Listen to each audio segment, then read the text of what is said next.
Hey everyone, how are y'all? Kelly P, how are you? Hey Devil Doll, how are you? Hey Michelle, how are you tonight?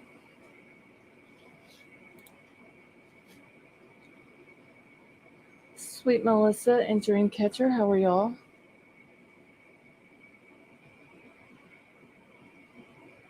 Hey Yorkie Mama, how are you?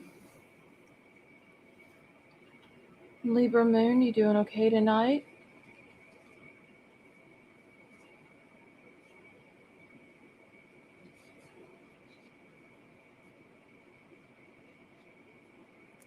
Tracy Wheeler, how are you? Hey JC, how are you? JC, why are you upset, honey? Hey King Scarlet. Betty Joe, how are you?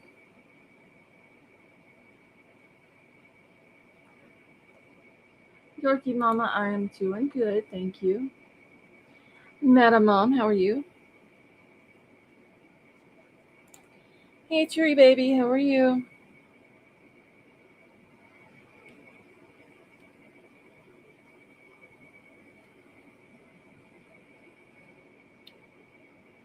Nat Cat, how have you been? It's been a while since I've seen you. Hey May May. Sweet Melissa, I'm doing good, thank you.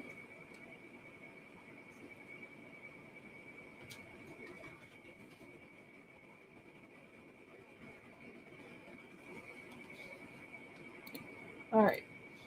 Y'all please don't forget to hit the thumbs up on your way in and put your chat on live chats. And my email is pinned to the top of the chat if anyone needs it for anything. Oh, JC, I'm sorry. Nat Cat, we have missed you. I hope you've been doing good. Debbie Johnson, how are you?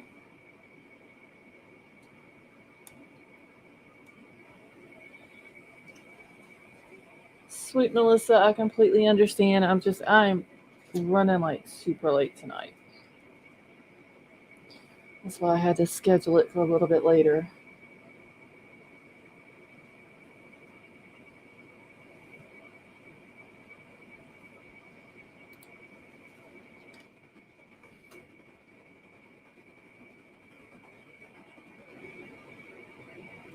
Oh, Meta Mom, I hope you get to feeling better soon.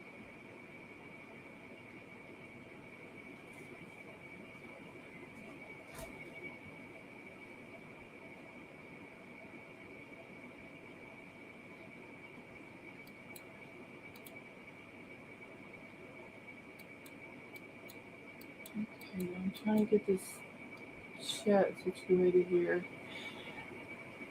All right, so y'all know last night we were talking about the deal with the house.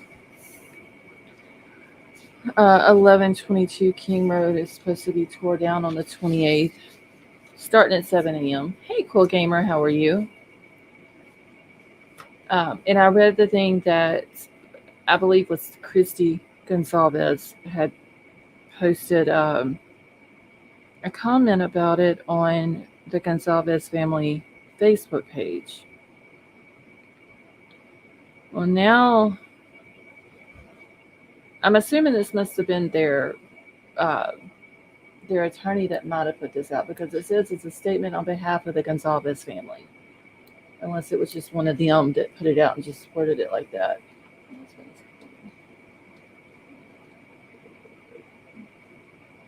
Oh, Meta Mom, I'm sorry.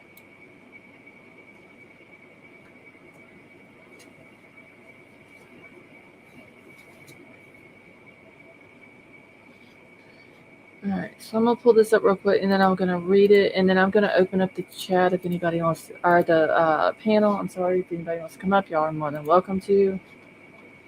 And then we're gonna get into Nicole Baldwin's case for a little bit, and what her husband has done. This dude seems like a sketchy dude. All right, can everybody see that okay on your screens? If not, I'll try to zoom it in a little bit more.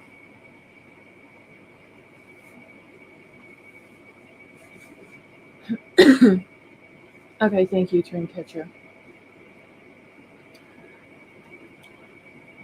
Okay, so this is a statement on behalf of the Goncalves family. And it says, let us ask this. Isn't it better to have the King Road house and not need it than to need the house and not have it? I wonder if the university has thought about that. Hey, Teresa, how are you? I wonder if the university has thought about that. What if they go ahead and they tear it down on the 28th, and then this trial gets scheduled and started, and something happens and they need back in the house, but it's too late because it's not there anymore. All right, so they say that has been our question to the prosecution and the University of Idaho for the entire time the demo of the King Road the King Road has been an issue. But why is it even up for discussion? This is one of the most horrific crimes in the history of Idaho, and the University of Idaho wants to destroy one of the most crucial pieces of evidence in the case. And it is also important to make note that there is now a demolition date before there is even a trial date set. That alone speaks volumes. Teresa, yes, we are doing good, thank you.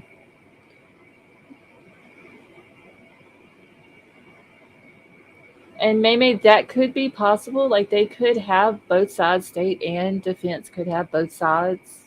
Both sides could have, everything that they need. But there's always that thing of what if? What if something comes up that they need to go back in there and look at, get a picture of, recheck something, just anything, and the house is no longer there. All right. It says it is obvious from the two recent visits to the house by both the prosecution and the defense that there is still evidentiary value in having the King Road house still standing. There may be additional discovery by either party that prompts one side or the other to go back to the scene of the crime. There has always been a dialogue about the 3D imaging, or that they are building a model to replicate the home, etc. First and foremost, what a waste of state money and resources, and secondly, nothing replaces the real thing. Jurors are notoriously unpredictable, and that they tend to make decisions on a variety of facts and circumstances. It would be foolish of us to try and foresee what they will want or need to make a just verdict in this case.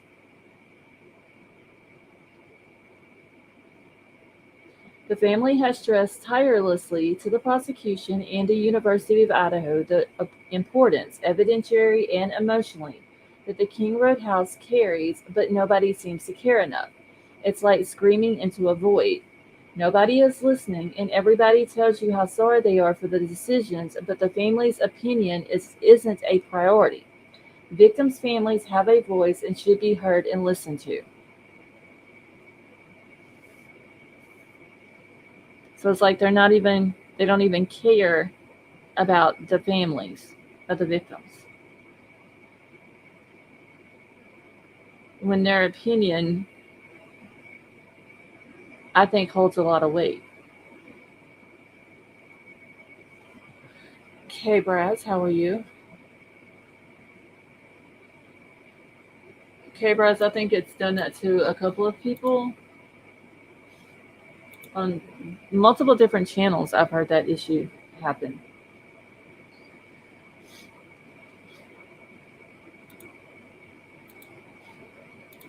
I feel bad for these families, y'all.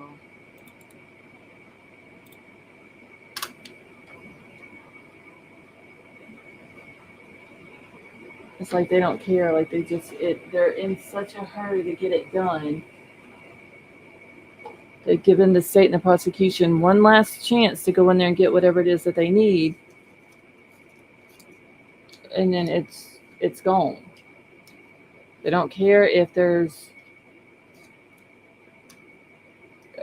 questions for the jury or that the jury may have or anything like that. All right, so I've dropped the link. If anybody wants to come up, you're more than welcome to. And I did see that there is a petition that has gotten started uh, to keep the house from being tore down on the 28th. I posted it in Discord. I will also post it on my community page after the live if anybody wants uh, to sign it. I think to begin with they needed like a 200 signatures. I think when I looked at it was like 100 and something. I'm sure once they hit 200, it'll move up. Yeah, Devil Doll, that's the one that I had seen and shared the link.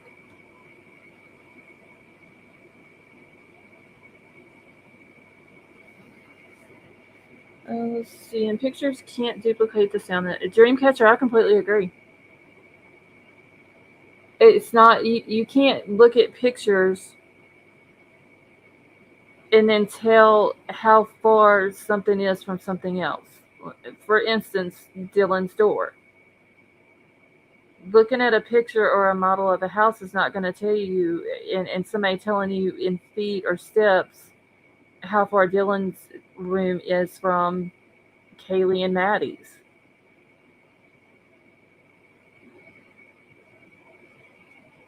I mean, it's easier to see it with your own self.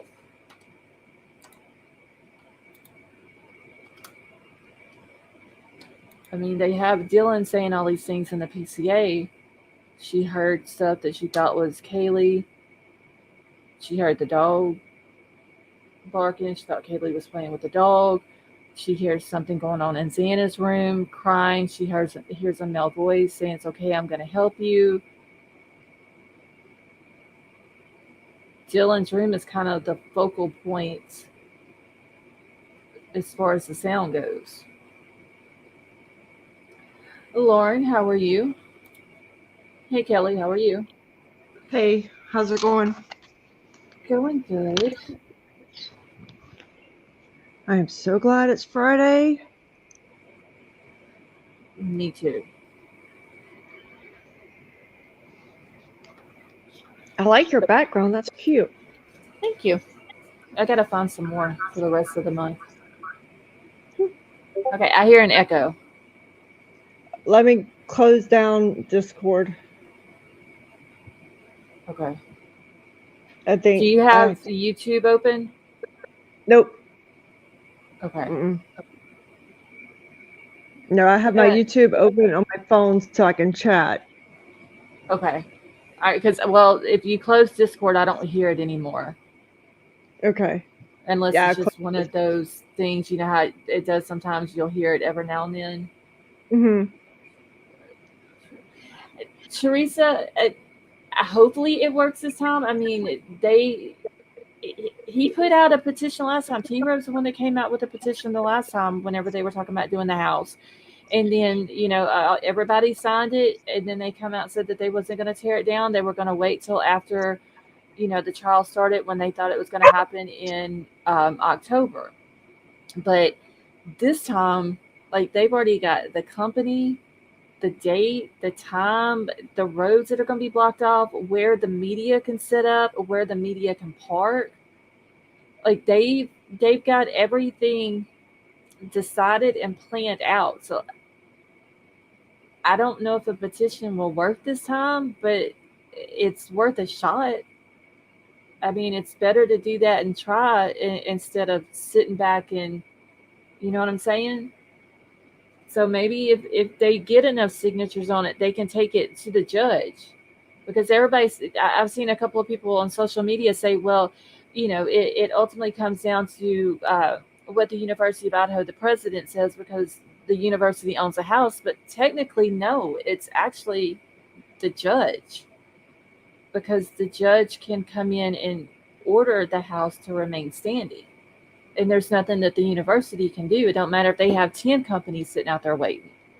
If the judge puts that order in, then I mean I think that's going to be the only way that it's going to get stopped.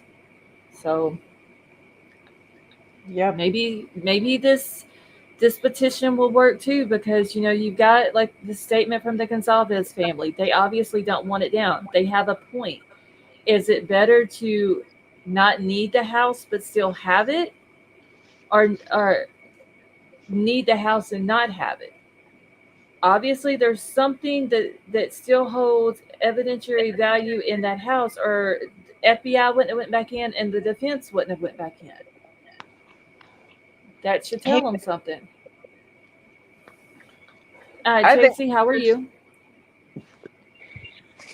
I'm okay. I Just think just out of respect for the families, I mean, just out of respect, they should keep it up Right. until, yeah. People would have no respect for people anymore. It doesn't seem like. They don't. And Elliot, okay, so Elliot says, so we note those statements were made directly by Dylan to Ellie, or is it possible through her attorney, since there's so much time between press release and police and what the PCA says? Elliot, no, they're just saying that that is what Dylan told them. I don't know if that's what they heard come directly out of Dylan's mouth. I'm pretty sure whenever they interviewed her, she probably had an attorney in there with her um, while she was speaking. But I mean, as of right now, we just have to go with what it says, that it came from her. I'm pretty sure they might have maybe worded it their way, because I just don't think a college age person is going to say someone was clad in black. No. That may be just how, like how they speak. And so they put it like that. And she could have very well said he was dressed all in black.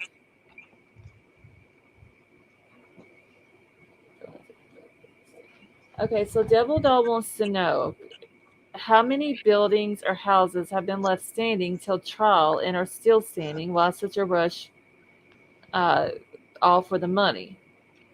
I mean, there's what is it, the famous house, the oh shit, y'all know what I'm talking about, the big white pretty house. The White House? No, the Amity one. the Amityville Horror Yes, House. yes. Look what happened in that one. It is still standing. They didn't go tear it down. Like there's several places and buildings and businesses and houses that something like this has happened in, and they didn't tear it down. Not before a trial. It's still standing today. I just don't understand the rush Mm-mm. for it. I don't get it.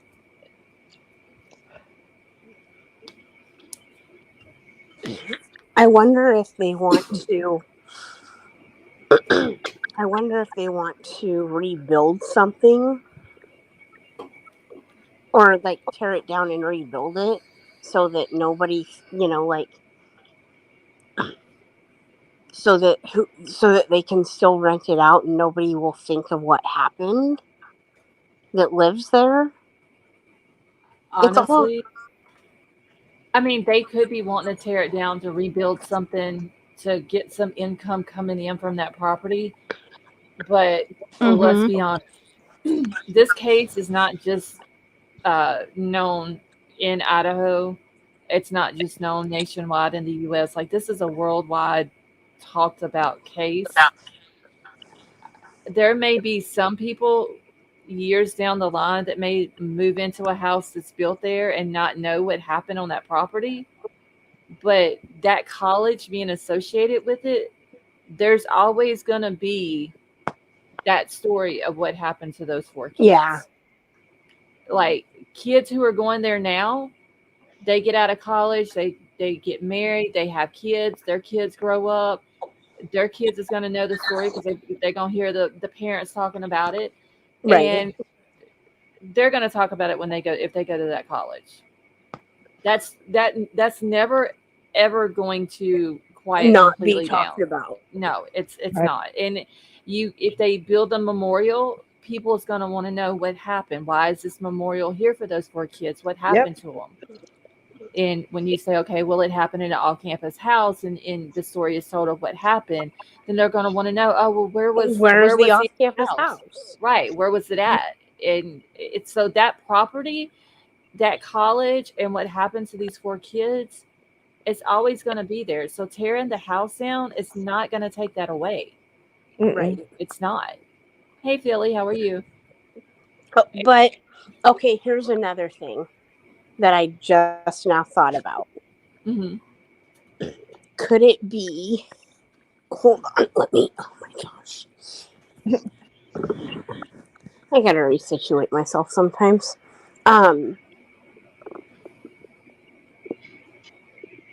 Could it be that there is like asbestos or something dangerous in the house? Possibly, because I mean, it is an old house, And a lot of things have been going on in the house. but they said there's pictures that came out on Twitter today. Okay, that shows them going in the house, the defense, and they don't even have masks on. Oh, them shit. Well, They're not.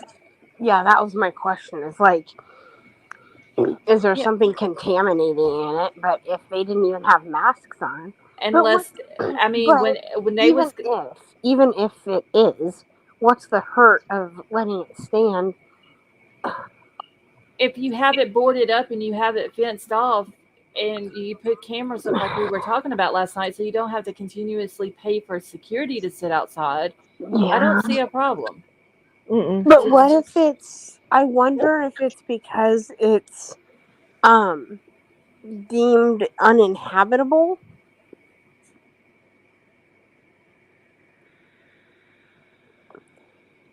But still, even what's the hurt of leaving it up until after the trial? Right. Once there is a verdict read, whether he's But, found guilty or he's found innocent, at that point, then tear the house down. but then are we? But then are people going to be like, "Oh, leave it up in case it comes back that he was wrongfully charged, or if there might be more evidence to charge him." I mean, it can be ongoing. So Mm-hmm. the debate, the discussion, the it can be ongoing. Like people can drag it out. Right. Anybody can, and either side can drag it out. Because in the case that I was talking about tonight, that was on 2020, um, he was tried 3 times before he was a- actually convicted, and they had to go back. I mean, and it wasn't an acquittal because then he wouldn't be able to be charged again. So obviously they found new evidence at the house. So I mean, Which case was that? AJ Armstrong. Okay, that's the one that I saw you had posted. Yep. And The okay, Houston Texan guy okay, and his wife that they made their son go to trial 3 times. In between the first and the third trial, mm-hmm. he got married and had a baby and everything, and his grandma and his sister still stand by that he's not guilty. Right. And I think I've seen something where he said that he believes he'll be acquitted in his story tonight. I didn't get a chance to read it whenever you posted it in there earlier, but I'll go back Yeah, and I read didn't get it. to see it tonight because I don't have regular ABC, but Mm-hmm. I've seen it before.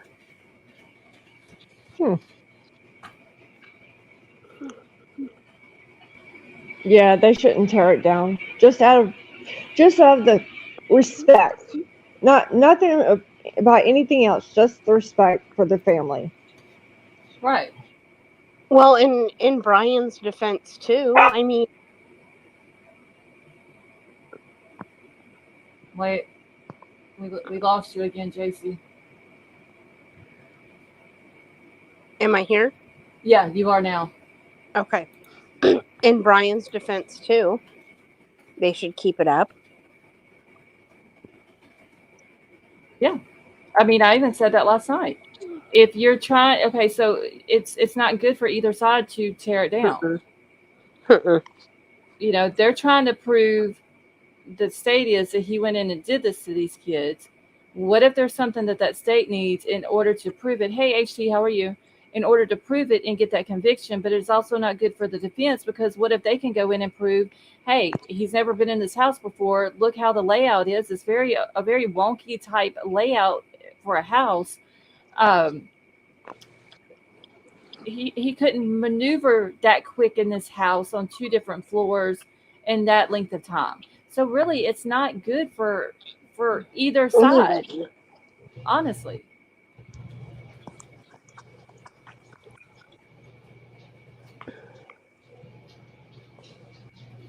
It don't make sense.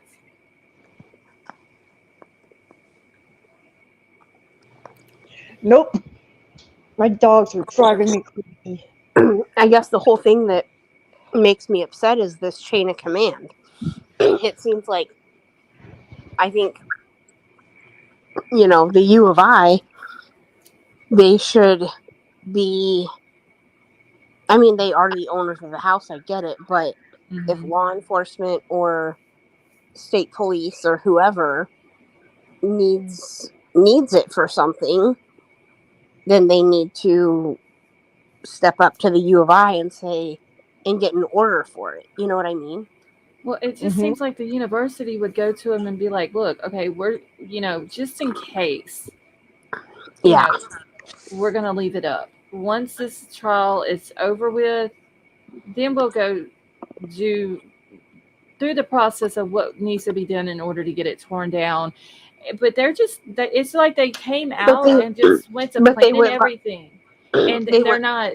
They don't come out and say, "Okay, so when we tear it down, this is our plans for this place. This is what we're planning on doing," and and show what they're going to do. Like I think it was Will B that said that last night.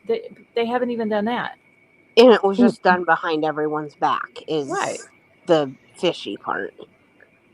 Yeah, Yep. because it wasn't even relayed to the family, even a couple of days ahead of time. Hey, we just want to let you know that it's going to come out in on whatever day that the university has already got a date scheduled for this to be torn down. We want to let you know before it's put out to the public, so you don't find out the same day they do. But they didn't even do that. I just I just hope Judge might Understand. step in. I hope. I don't know what this petition's going to do that's gotten started, but like I said, when the other petition came out and it was, "Hey Allison, how are you?" and it went around and a lot of people signed it. I don't know if they held off on tearing it down at that time because of the petition or what it was, or if it's because the families came out and spoke at that time or what. But that's when they said, "Okay, we're going to wait till Until October." after. Right. But at that time we all thought that the trial was going to start October the 2nd. Like Mm-hmm. that's what everybody's plans were. And now they wait 2 months after it was supposed to start, or 2.5 months really, and decide that they're going Mm-hmm. to tear it down. Jeez. I mean, Callie, like Callie Down said, I understand the university side on wanting it to go away fast as possible. However, the house is considered evidence. I get why the university wants it gone. Mm-hmm. I Mm-hmm. completely get that. But I'm like her. I think that it needs to There stay you go. up until the trial. Clubbuck, how are you? Something's in the trial to be checked up. Well, there is no way to. And I'm Okay, sure the University of Idaho just wants it to be done too. Well, they want to move on, Yeah. but I mean, the whole thing. I'm sure they just want it to be done and over with. yeah. Well, right. because they are going to forever be associated with this case. This case happened Mm-hmm. Just off the campus, and it was 4 of their students. Well, and it actually affected more than 4 of their students directly because, Hunter and don't Hunter and Maisie go to the school too? they're back they went back I want to say after Christmas break last year. Yeah, and Yeah. then and then Dylan and Bethany. I mean, Now, I don't know about Bethany, but it has been said that Dylan has transferred to another school. yeah, So, but I don't know about Bethany. but still, I mean, Hunter and Maisie, like if they still Right. go there. They just, I don't want them to come back and say, oh, well, now that you tore the house down, there's no evidence, so that, Bryant That's B can't take it off. inadmissible in court. Yeah. We don't need to give them any damn reason to let this guy go if he did it. Okay, Right. Vapor said that Bethany is going to school in San Diego. Okay. Yeah, I heard that. And I had heard that Dylan transferred schools, but I don't know what school she transferred to. But it was said that Madam Mom, give me 1 second, and I will grab the link for the petition. I posted it in here just earlier. Let me see.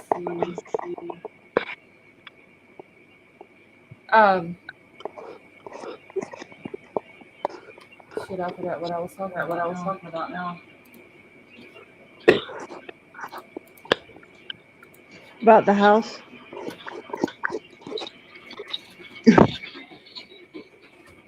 Yeah, but I forgot what I was saying about it when I went to get the Dylan and Bethany going to different schools.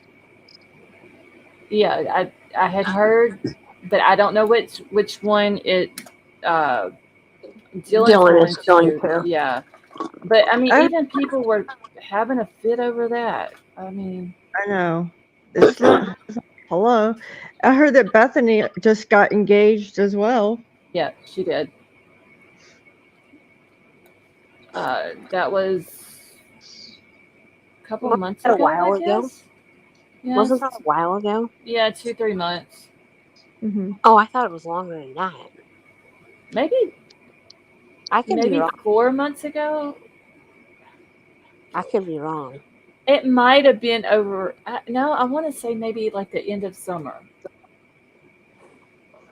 I mean, it's been a couple of months ago whenever I heard about it.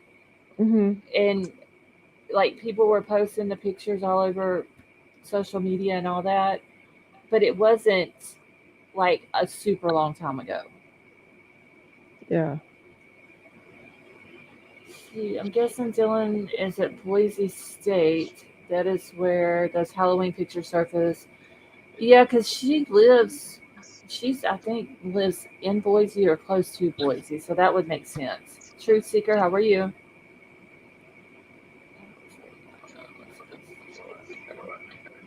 Hey, Thistle. Okay, so Allison says, I'm sure they have 3D and plenty of pics, video of the house to get the point across, but the house has mold, mildew, asbestos. They can't let anyone into the house at this point anyway. But Allison, yesterday and today, the defense team went in there. And then back in October, the feds went back in. Hey, Babs, how are you? And the pictures that I saw posted on Twitter today of the defense going in, they didn't have masks on. Unless they walked in the door and put them on, they didn't have none on whenever they walked in that house. So they're not working. I would assume that there's got to be something in that house that I would put a mask on if I was in the house. Oh, I would too, because just 100%. the smell. Yeah, because some of those smells you just can't get out.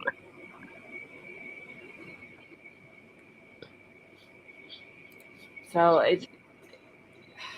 I can imagine how the house is especially with the mold, like with it being closed up and I would have had to wear a mask. Philly, uh, they haven't given a trial date yet. They haven't scheduled it. That's another crazy thing. I wonder if Judge is going to do anything about the information that he discovers when he looks over the IgG stuff. Is he going to? I mean, what is he going to do with it? Just hand it back to him and say here, or is he going to do something as far as? He is supposed to look over it and then he's going to make a decision. Okay, I hear an echo.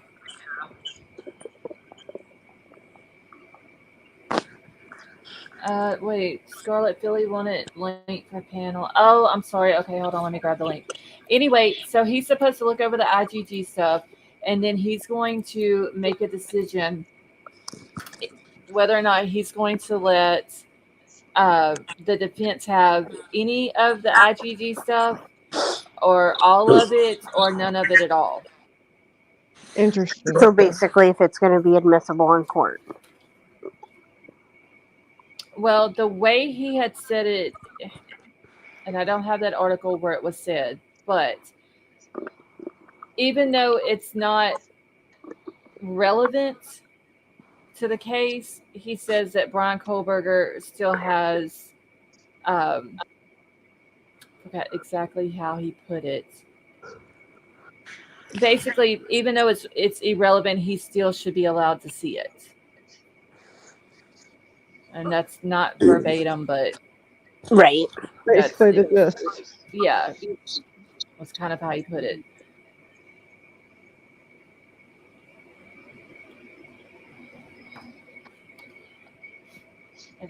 And I don't know if I've got that. I might have wrote that down in my notes how he said it because I thought it was interesting how it was put that even if it's not relevant, it's still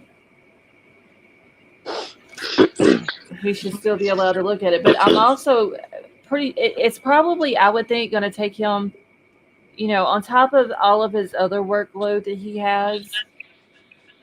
It's probably going to take him a while to get through it all. And he's more than likely going to have an expert that's going to come in and go through it with him. Yeah. And because the man's going to have questions.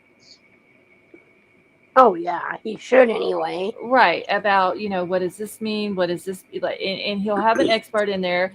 And hey, who knows that just to get an expert in there that has the time to come in, that more than likely had to be scheduled with someone. And that could take a while too. Right. That's so. Yeah, it could take him a while to make that decision on if he's going to allow them to have any of it.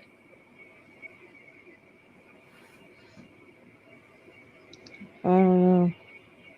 Okay, and I know that I wrote it down how that judge said it because I thought it was interesting how he put it that okay, so that he says that the IgG no, that's not it. That was somebody else that said that. I'll find it in a minute. It's in my notes. But I mean, honestly, I can't wait till he comes out and gives that decision. But we know how his decisions are. It takes forever. Yeah. How long it took the camera. Like, I didn't think we was ever going to get to that point. Right. What was you saying, Kelly? I don't remember. ADD. Woo! It escaped me. I have no idea. Maybe you'll think of it in a minute. Yeah.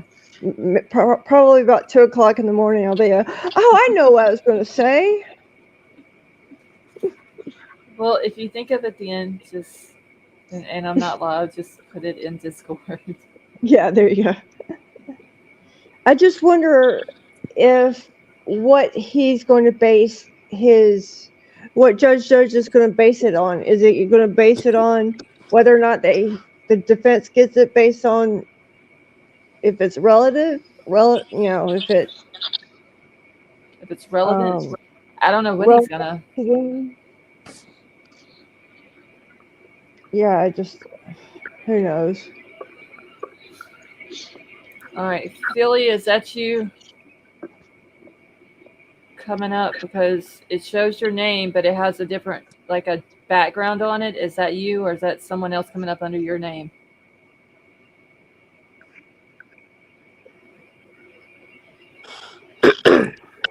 Let me make sure that this is Philly because when he comes up, he never has this background.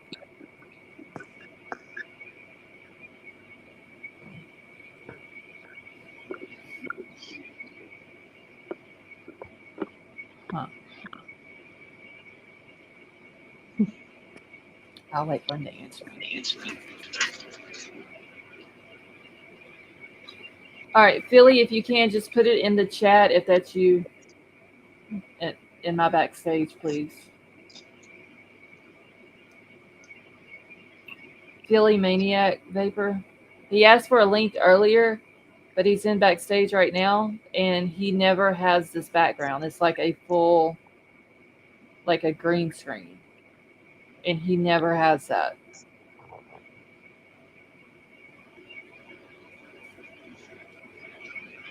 Okay, I've got it wrote down somewhere.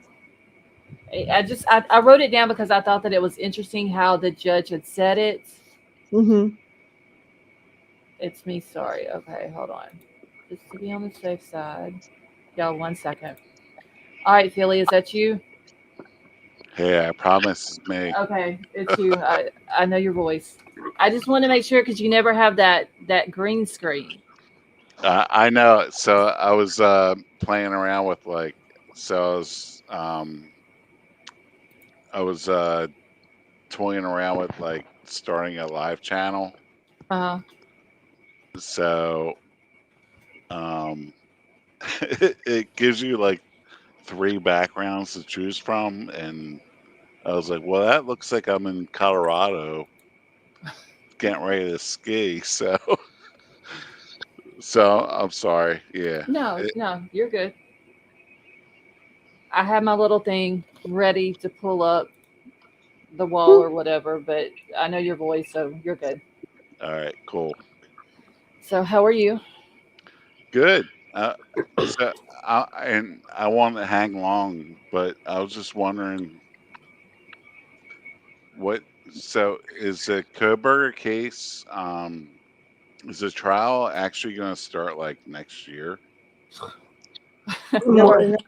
I hope, but nobody knows Okay. because they haven't even. They're sitting here talking about tearing the house down on the 28th of this month, but they haven't even scheduled the trial date.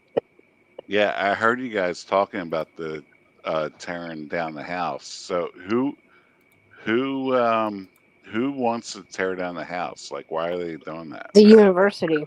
Yeah, because the university owns it now. It was given to them by the owner. So back in The owner gave the house to to the the school. university. Yep. Donated it, right? Yep. He donated it to them. Yes. Yeah. Wow. Why would they do that? That's a good question.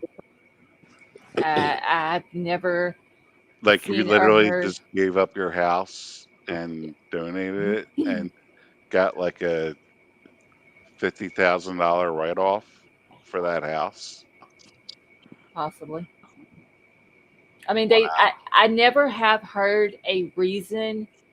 And of course, the owner or the person who owned it before the university, they don't have to give us a reason. But Right. I haven't heard a reason why he gave it to him. It could be just that, um, He just it, wants the house like out of his name and you know, could he be because of what happened, and Probably felt maybe maybe him giving it to the university. They have the decision if they want to tear it down and do something in honor of the 4 kids. It Mhm. could have been something like that. Okay. All right. I I mean, get. because nobody else would have ever, more than likely, nobody else would have ever lived in that house, even if they went in and completely uh, redone and remodeled the entire inside and outside. Nobody would have lived in the house. That that what happened in that house and on that property is going to be stuck with the university forever. Yeah. That makes total sense. Um, They, yeah. but I mean, they were talking about before tearing it down, and then the family came out and spoke. The public was, for the most part, in outrage about it. They didn't think that it should be torn down. There was a petition at that time going around, and a lot of people signed it. And then the university came out and was like, okay, you know what?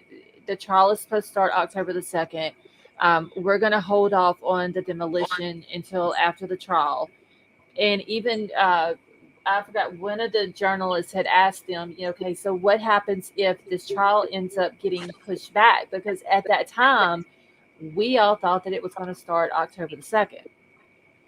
And the university's response to that was, well, when we'll if that's the happens, we will deal with it when that time gets here. Uh, and so then it comes up that there's not going to be a trial starting October the 2nd, and the feds end up going in there. They do some audio, I think it was audio scans and visual scans, and I don't know what else they did in there. Then there was, uh,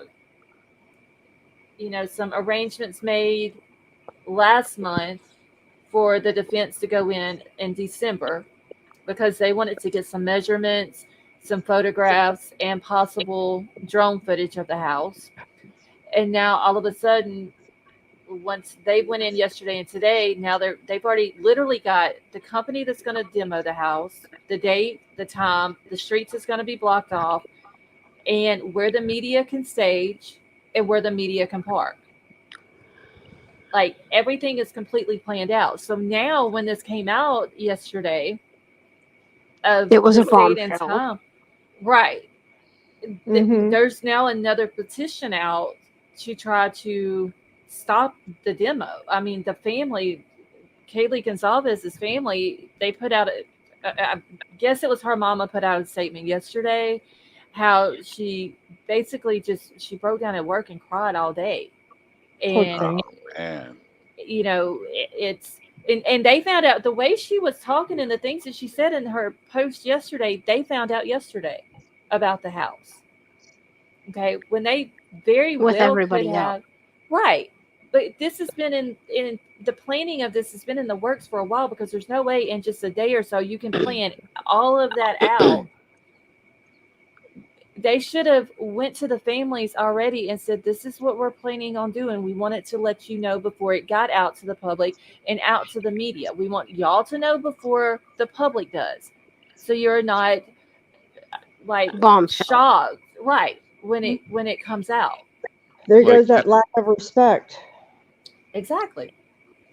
yeah, like this family hasn't been through enough. It's been like 2 years that these families are trying to grieve, and like literally 2 years, and you haven't even It's set only this a Well, year.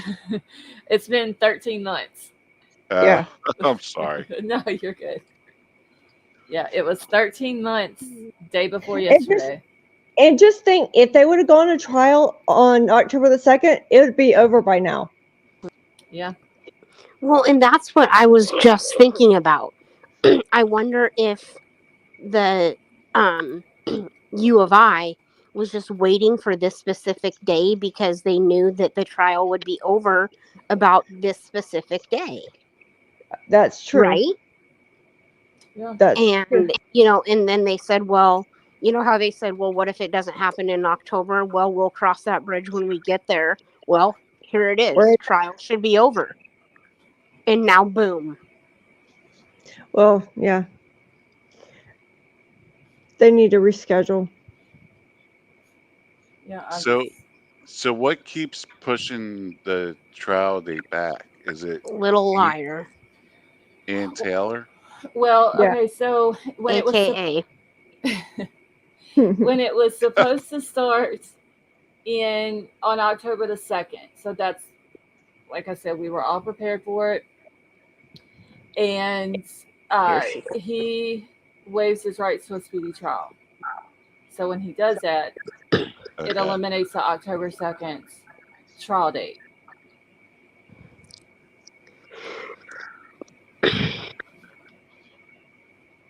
And that's how they came up with the October 2nd trial date, right? Was because he waived his right to a speedy trial. What do you mean? Because Little Liar, okay, when he did that, when he waived his right to a speedy trial, Little Liar said, or they asked when they would like this to go on. And Little Liar gets up there and she's like, I want it just outside of the speedy trial date. Yeah, that was back in.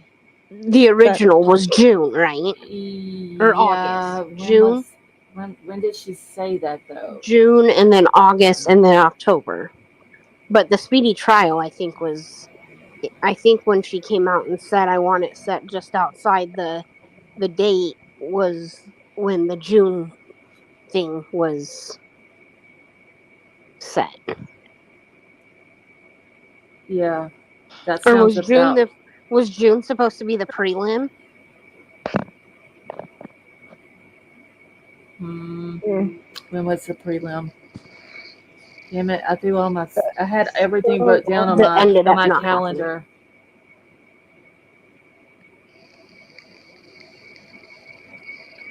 Okay, so Devil Doll said June 26th prelim.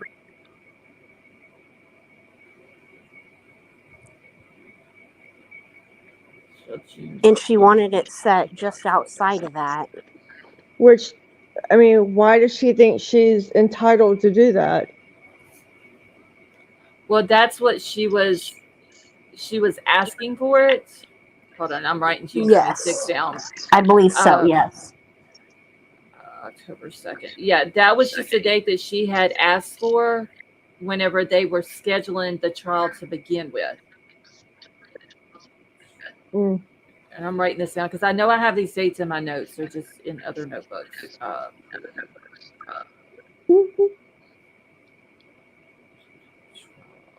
So when are we going to see Koberger again? Like in 2026 at this point? Don't As say of that. right, Do not put as that of right now, yeah, out don't there. put that out into the universe. Are the people in Idaho gonna pay they're gonna pay their taxes to make sure he has salad and shrimp for like the next 3 years? Like at this Oh, point, I don't think he eats shrimp, does he? I don't know what the hell that dude eats, but No, he's it's a obviously vegan. not meat. Yeah. No. Okay, I hear feedback again. Anybody else hearing it? Thank you, Teresa. Hey, Lucia, how are you? Okay, so as of right now, there is no type of court scheduled for him. The last thing that they did was on, let me get the date again, just so I can make sure I'm Is it petition online somewhere? Well, like somebody said, I think Little Liar's running out of things to cry about. No, Teresa just said that she signed the petition, and I'm wondering if the petition to keep the house standing, if it's in is Discord. online. Yeah, Oh, I got it off of Twitter because T-Rev is the one that did it, and he had posted it on Twitter, and I got the link, and I shared it on my Twitter, but then I got the link and put it in Discord. Yeah, that's not when everything shut down, I think. Okay, Maybe. I can go back and repost it. Okay, so the date for the IGG stuff to be turned in by, like the deadline was December the 1st. They have a document here saying on November the 30th that it had been turned in. That is the last document that has came out on this in this case. That's the last court document as of right now. Hey, Brian Hoffman, how are you? Um, Basically, I'm thinking the next thing that's going to come up, unless there's something that comes up from the defense asking for something, I think the next thing that's going to come out is probably going to have to do with the IGG stuff, maybe from the judge, and it's probably going to be a motion or something saying, whatever it is that they have to put in writing. And I'm pretty sure we're going to see some documents that are sealed and all that. So Mhm. that'll probably be the next thing. As far as anything court wise, I don't think there's gonna be anything for court unless something uh, that is gonna be brought up, unless it's gonna be the trial schedule. Like if they have to come in and do, the scheduling and stuff like that. Yeah, I just don't get it. Like, there's all these high profile people in, like, you know, politics and whatever, and y- there's trial dates like within like a year or two. And for some reason, this guy who murdered or allegedly murdered 4 people, we're like almost a year and a half into this, and we don't even have a trial date yet. Right. I just don't understand what I don't know. Like, It's gone very slow. Yeah, the math ain't mathin'. I mean, I'm still. it just Hey, Megan. baffles me. I don't. Yeah. I'm not understanding why they're wanting to demolish a house before there's even a trial date scheduled. That's the main piece of evidence. Right. Yeah. I mean, Or it's holding something, or they wouldn't want to go back in there. And who wants to demolish the house? Is it the It's prosecution or the defense? University. No, it's a university. Uh, okay, because they yeah, sold it to the right. university. All right. Well, didn't sell it to them; they just donated it to them. Okay. Yeah, they just gave it to them.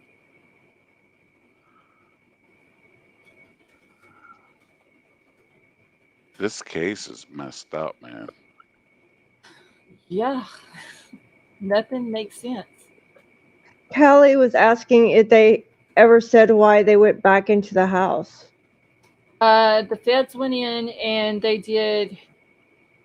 Uh, I want to say it was an audio scan of the house. Of I think they did another like 3D scan of it, and I wanted there was something else, but I don't remember what it was. The defense went in yesterday and today and got some pictures of the house. They did some measurements. They didn't specify measurements for what and where and all that. And then possibly they were wanting to get drone footage of the house. Well, I think the bigger question here is why was the house turned over to them in the first? Why was Why it was it released? released? Why was it released as a crime scene in the first place? Mhm. Because it should technically still be a crime scene. Exactly. Yep. That's why the chain of command ain't making sense. The math ain't mathin'.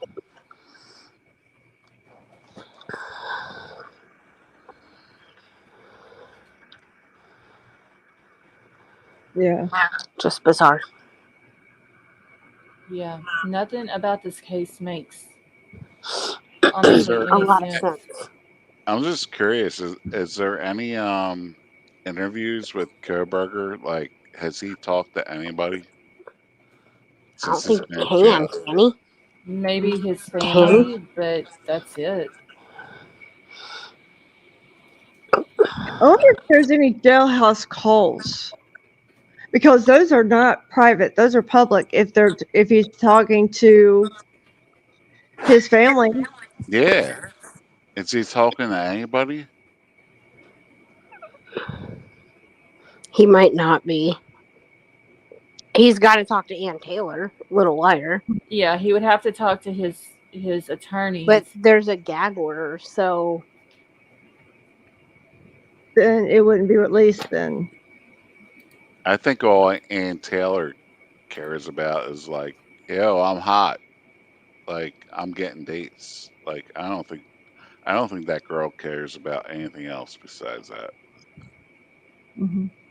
Yeah, more than likely the Oh, only no. people that he's talking to is just, his defense team, probably his mom and dad. Uh, I mean, we've heard that he's getting mail, like fan mail from people. Oh Lord. But I have Ugh. also heard, though, that all of his mail is being sent to Anne's office, and then I'm guessing she brings it to him. So she can And go through it. I would probably think so, I yeah. would think that the jail would want that Latop County would want to go through it too. Yeah, see, I don't know how that would work then. If she brings, well, I'm pretty sure if she brings it to him, they would probably check it Mm-hmm. before, Yeah. letting him have it. I don't know. So he's getting like fan Oh, mail. wait, hold on, wait, y'all. Was What? Sally? Oh shit, hold on. Yeah, that's Sally. Oh, damn it. Give me a second. What's wrong? Okay, so Truthfinder come in here. I thought she was talking crap about Sally Mae. Because she was like, "Did you take my wrench?" I was like, "You didn't ever have a wrench." And then she's like, "Sally lady had a wrench and she's mean." So I went to argue with them. Oh my So gosh. I hit them. She's like, Ella, yeah, she's in Missouri, and she doesn't have her computer. She only has her phone, and Oh, I that's the thought only she way was. she's Okay, I able to thought she log was in. taking the computer with her, but then Michelle said I thought Truthfinder was Sally Mae, and then it dawned on me, yes, Truthfinder was Sally Mae. Oh my gosh. Oh shit! So wait, you just banned Sally Mae? I didn't mean to. Sally Mae, I'm sorry. Hold on, I'll Unban her. no, I unhit her, but give me a second. Let me give her wrench on that name. That's Okay. funny. That is funny. Well, I mean, she come in saying that Sally Mae woman is mean, and I was just like, I'm not even dealing with this tonight. I just went Oh ahead my and got rid god. of them.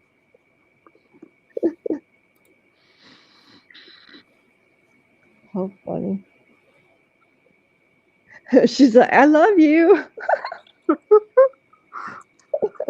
Oh my god, Sally Mae, I love you too, honey. I'm sorry. Hey, Scarlett, it's your channel, man. If someone starts disrespecting you, like that girl the other night, oh my Oh my god. Lord. Oh my Lanta, don't get us started. Oh, I'm Well, sorry. My bad. I knew that She was Truthfinder. she was going nowhere fast. Right. I was sending Scarlett a Twitter message. I was like, "Yeah, you want me to jump on? Because let's take care of this shit." And Scarlett's begging like, "Yo, come I on. got it." Oh my She god, wasn't. Michelle, thank you for saying that. But I knew that the Truthfinder name looked familiar, but it didn't dawn on me that that was Sally Mae's old name. Scarlett was about to whip some ass. That's all I'm saying. Yes, she was. Oh my god, I feel so bad now. Okay, well, Sally Mae is in here, y'all. She's under a different name and she has her wrench, so we're good. I tried to tell you about. Yeah, you Troll. did. You did. Hey, Angie, how are you? Who gives a $500,000 rental property away just seems suspect. Too fast, yeah. I mean, like I said before, they never did say why they donated it to him, unless it was just because they thought that it would be better off with the university, so the Was that university the can do market? something in their honor. But I mean, Was that the market value? $500K? yeah, I think it was like 400 and something thousand. close to Holy 500. moly. Yeah. Way more than I would have thought it was worth. No kidding, huh? Yeah, I don't know what the But values. I do have to say though, it probably was a nice. I mean, it's a college. It's a college house, so I don't know, but I mean, there was a lot of rooms, a lot of bathrooms, and Mhm. it was a spacious place, and it was 3 stories. I mean, Right. Yeah, everything, they had a back deck. stuff like that can really like add up, I think. Oh yeah, for sure.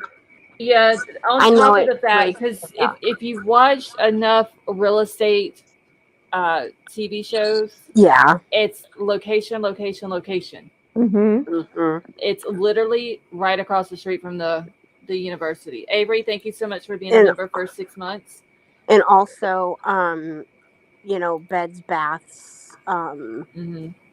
uh and square footage is a lot to do with it as well. Yes, there's two Yep. bedrooms on each floor with one bathroom on each floor. It's plenty of parking space. Yeah. It's walking within walking distance to the college. It's Quiet neighborhood. right. Um, Even though technically we know that it's not a quiet neighborhood on the weekends, but that's how they would advertise it. Mhm. It's across the street from the college. It's within a 5 minute drive to restaurants and stores and Mhm. the nightlife scene and downtown and stuff like that. So yeah, I mean all of those things can push the value of a property up.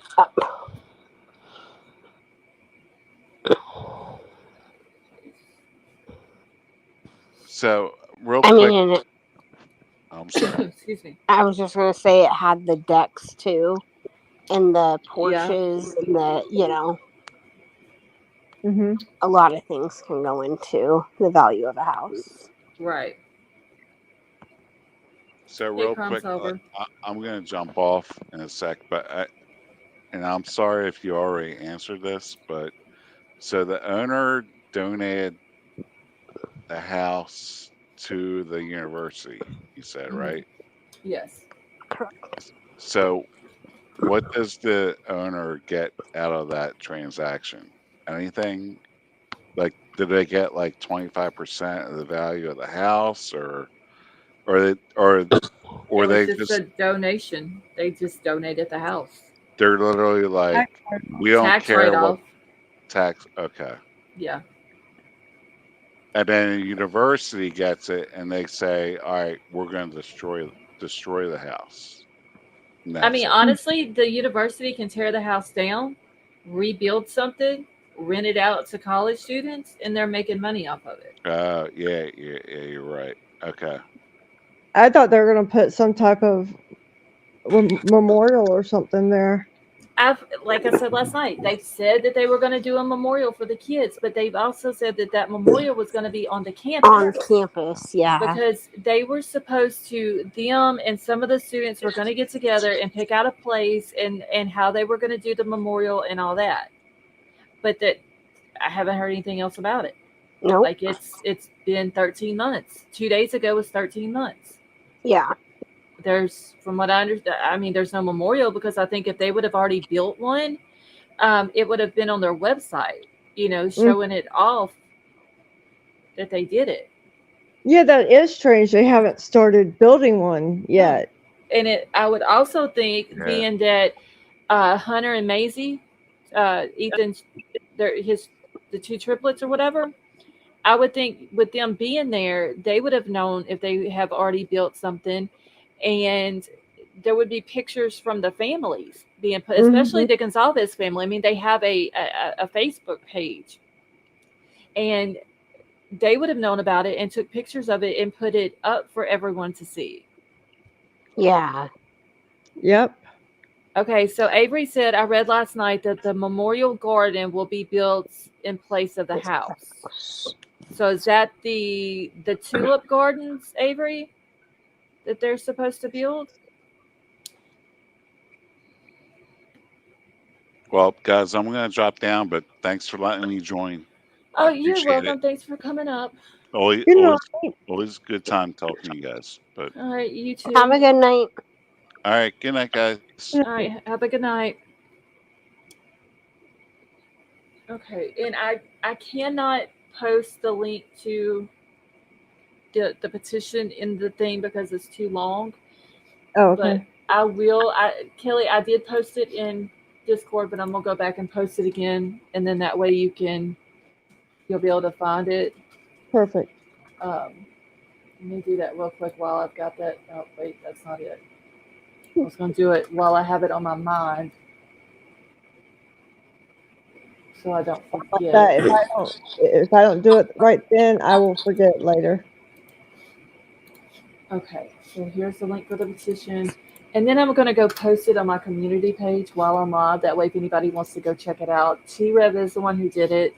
He's the one who did the last one that was out. So if anybody needs it, y'all can just go over to my community page Okay. and get it from there as well.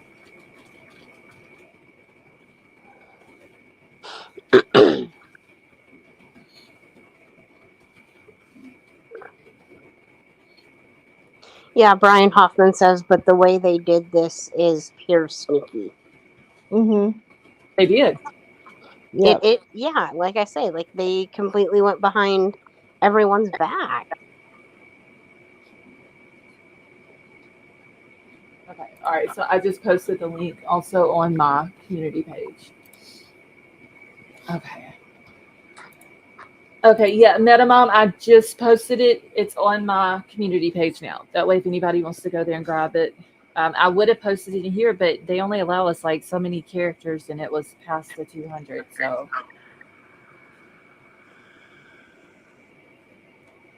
You almost wonder if the owner was worried about liability.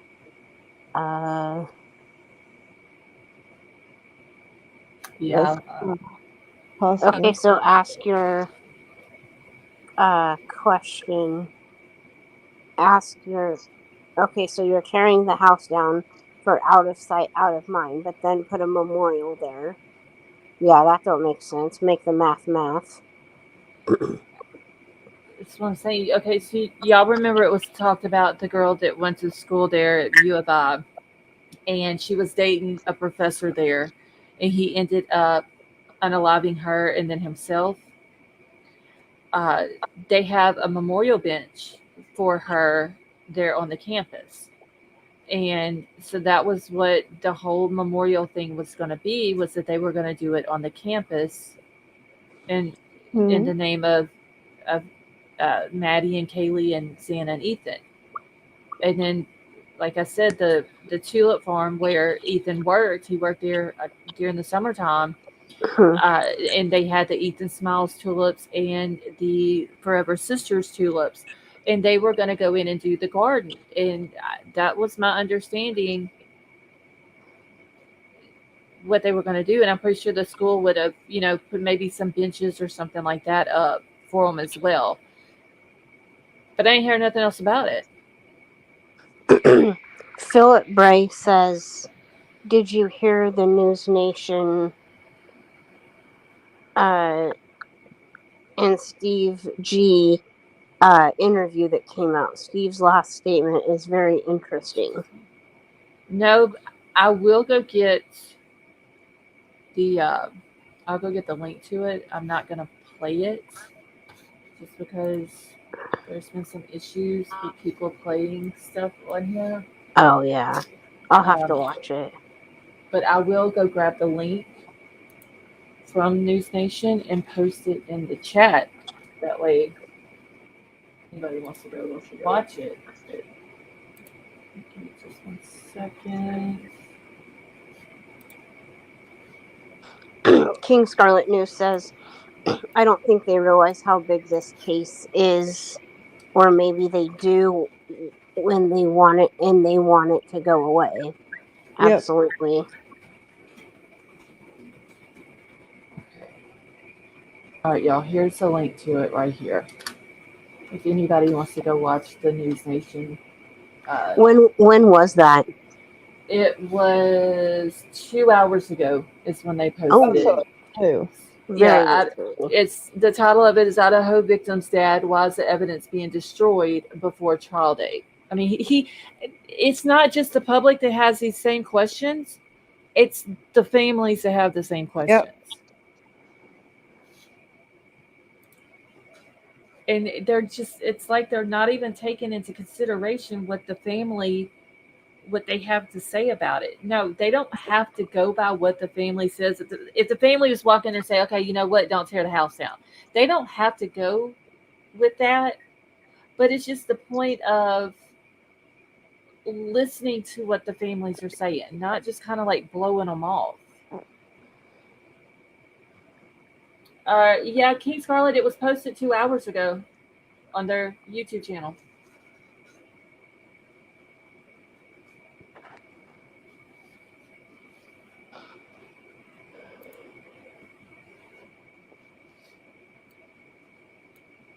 Oh, wait, what is this? Crime Solver says, I fear that Judge making a decision to stay the order to demolish will be perceived as taking sides at this point. Oh It's yeah. like it's too late in the game and he will look biased, so won't do it, sadly. That's a good point. But I don't think it would look that way because, I mean, a lot of people might see it that way, but anybody like us wouldn't see it that way because we know that we know, or as far as we think, He's a it's, judge. Is he really going to be worried about looking biased? well, and it's, we can come up with, reasons for both sides to keep it up. Right. Devil Yeah. Doll, she is they have a family Christmas thing coming up this weekend, so she's cooking tonight. So that's why she's not in here Oh, with us. Lady V. Yeah. Yeah. Yeah, she was Yeah, asking I where was she was about at. ready to ask, but then I remembered. I was like, I'm sure she Busy. said she had a lot of cooking to do today. Yeah.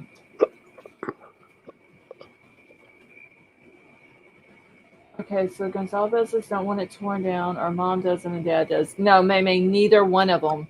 Steve or Mhm. Christy, neither one want it tore down. P Fox, how are you? Hey Casey, how are you? Yeah, I mean, I remember they spoke on it, and it wasn't a mutual feeling, much like Kaylee's vehicle, but they acknowledge other families feel different. yeah, I haven't seen or heard. And like I said last night, the Chapins, um, they have, they've kind of stayed out of the spotlight as far Yeah. as the case is concerned. Now we have seen Ethan's mom come out with her book, and she has been promoting that, and that's cool. And so she's kind of telling the story of Ethan through her book, uh, but staying away from the case part of it. Yeah. And and that's just how their family's handling it. They have Hunter and Maisie that they have to think about. They're both still at the college, and if it's easier for them to deal with it that way, then everybody should respect that. Um, because they're going about it a different way than what some of the other families are, and that's fine. Her words was that, yeah, she breaks down and she cries and she has her days and all this. Now, of course, anybody's going to do that, but she's not going to give Brian Kohlberger the satisfaction of seeing that. Giving it attention. Right. And Yeah. so that's why they decided to handle it the way they were doing it. And I still want to get the book that she wrote. Well, and Steve and Christy are very on when they do come out with statements. They come out very strong. Right. Now, when those cameras shut off and the doors are closed, I don't know what happens, but as far as the public eye goes, they do a pretty good job of keeping it together. Right. And they share a lot on their Facebook page. Especially Steve. Right. I could just imagine when there's no cameras. Well, I think Christy the might. tears. I mean, I think, but to me, Steve just seems more just like motivated by anger. Mm-hmm. You know, like, and just a down to business. I'm gonna find this person, and that's gonna be a wrap. He's advocating for Kaylee.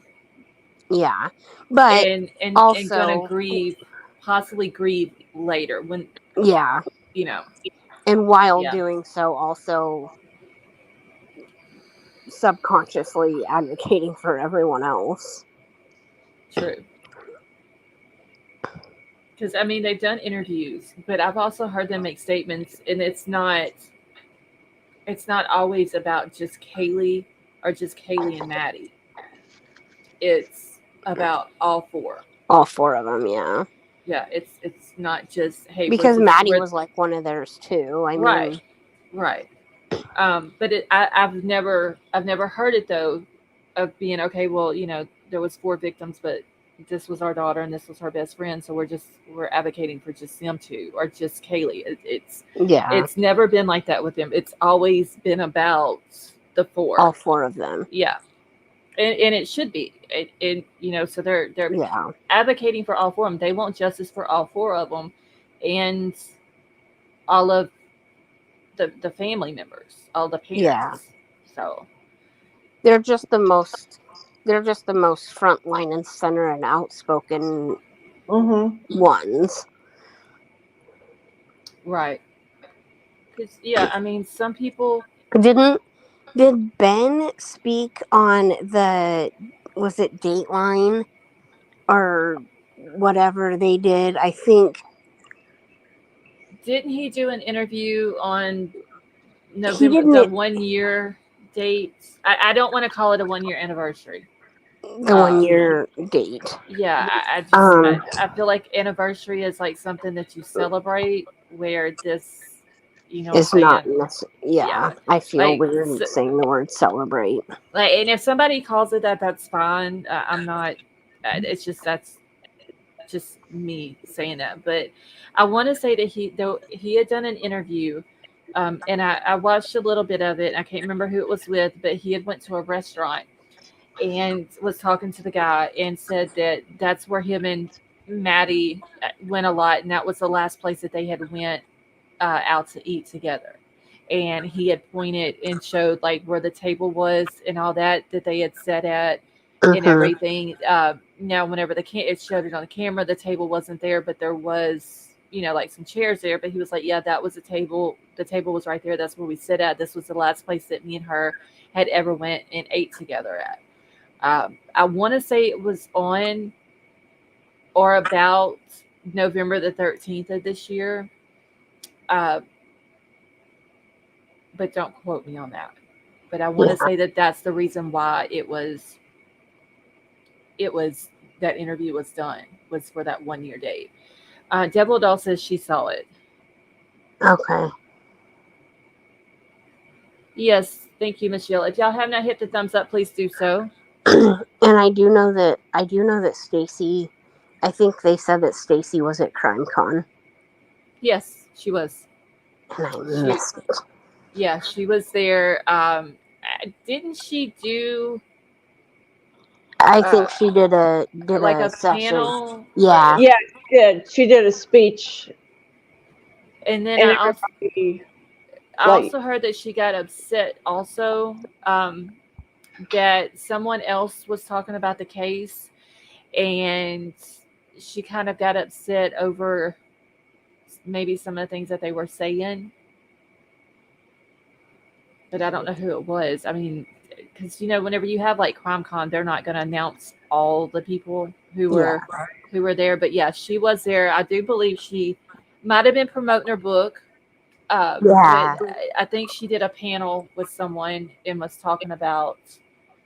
I don't know if she was necessarily talking about the case, But I think it was more about Ethan. Ethan, yeah. Right. Yeah. Because I think she was on panel with a couple other maybe moms or family members of somebody that had passed away as well. Mm-hmm. Yeah, I remember seeing that. I don't think anybody else that's involved with the Idaho 4, like any of the other families, I don't think they were No, there. at No, least they're not that I didn't hear of. Yeah, I think she was the only one that I'd heard of as well.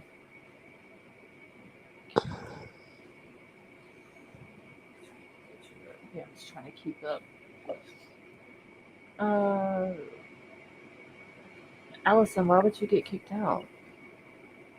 I'm so behind in chat right now.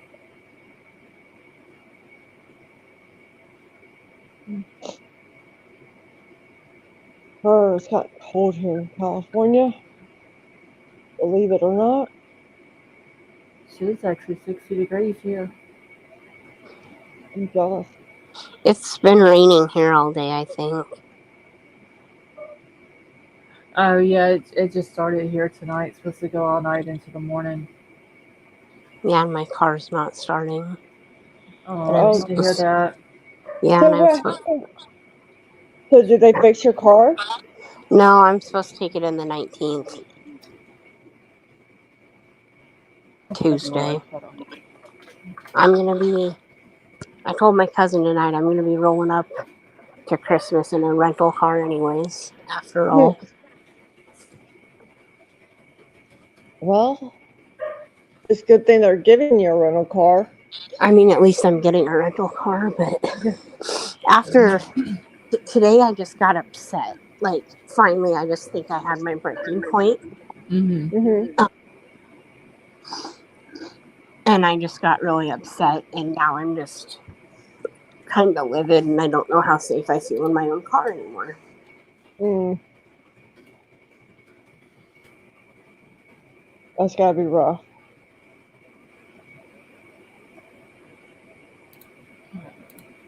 How long are they gonna take to repair the car?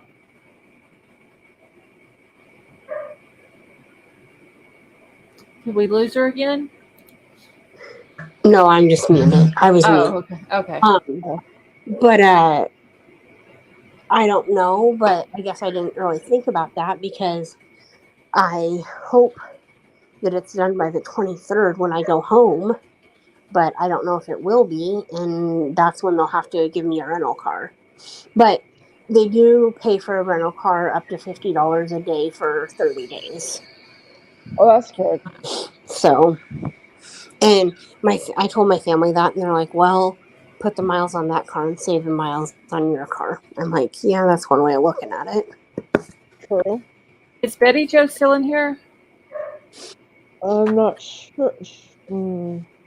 I know she left out, but she came back in. But Angie was wanting to know if she was in here. She was in about 10 minutes ago. I think it was. Okay, so Brian says, don't care for her any longer, but actually Nancy Grace gave a moving and touching keynote about the impact of her fiance's murder.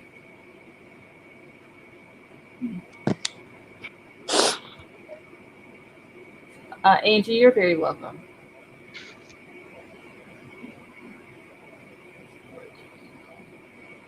Brian, when did she put that out? Was that like something that was here recently?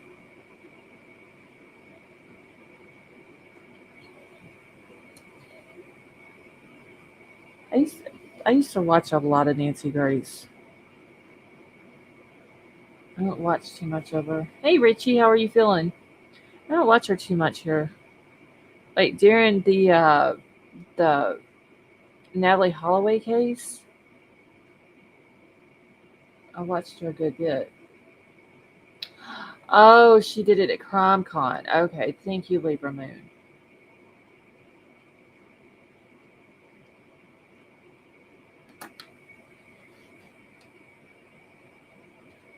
All right, y'all. Let me grab my stuff on Nicole. But yeah, Nancy Grace was at CrimeCon too. Yeah, that might have been what Brian was talking about. That she had talked about her fiance and what happened to him. Oh yeah, Keith. Yeah, she was. Yep, she talked about Keith. My dog is like looking at me like I'm crazy. He won't come in. He wants me to freaking cool down or heat up the whole damn valley, apparently. Get inside. Hot Mom Casey Anthony got me stuck on Nancy. That was one case I remember when it happened, the Casey Anthony thing. I just don't know why I didn't get into it. Oh, girl, you saved yourself there. I don't know if it's because it had to do with a small child, but like Natalie Holloway, like I was all up in that, watching it every single day, all day long. I was watching it, but then Lori Vallow, I got stuck on her case. Just don't know what it was about Casey Anthony, Because she's crazy. and that might have been it. I don't know. The Stephen Avery case. Like I watched the documentary and all that, but I haven't really kept up with that case, and what I don't even know what's going on with that case anymore. Who? Stephen Avery. Who's that? Uh, the shit. What is his attorney's name? She's doing it pro bono. Oh. Ain't it Stephen Avery? There was a girl that got murdered, and they're saying that he done it or has something to do with it. Kelly, do you know who I'm talking about?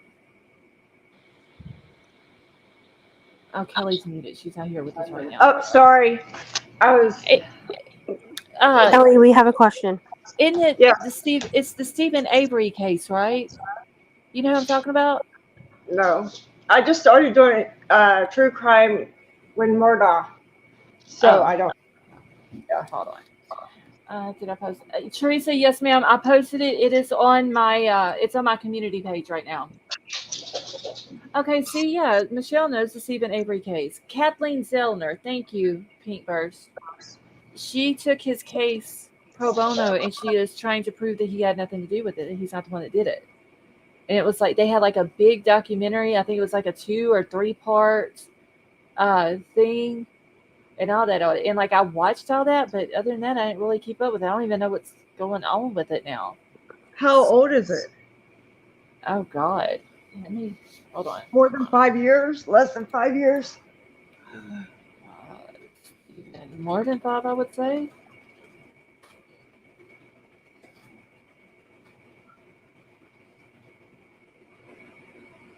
Okay. Okay, let's see. Sometimes I just remember the details about the cases and not the people's names. Mm-hmm. Yeah, I'm like that too. Or if you start talking about it, then I might remember it. Mm-hmm. My problem is I get cases mixed up together. Meaning I get people's names and what happened. If they're like similar situation, I mixed up with other cases. Yeah. Because there's so many. Yeah, there are. Okay, so this is on the Kathleen Zellner's website about Stephen Avery. Our goal is to advocate Mr. Avery's 2007 conviction and sentence. And the last thing that I see posted was like something, a recent update was in 2021.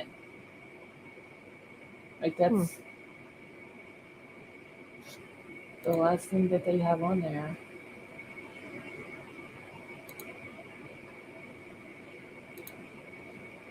But that's just on her website. I'm trying to find the year that like he first got into trouble. They don't have it on here. But yeah, they have a thing on Netflix about it. Yeah, it's called Making a Murderer. Thank you, Carrie.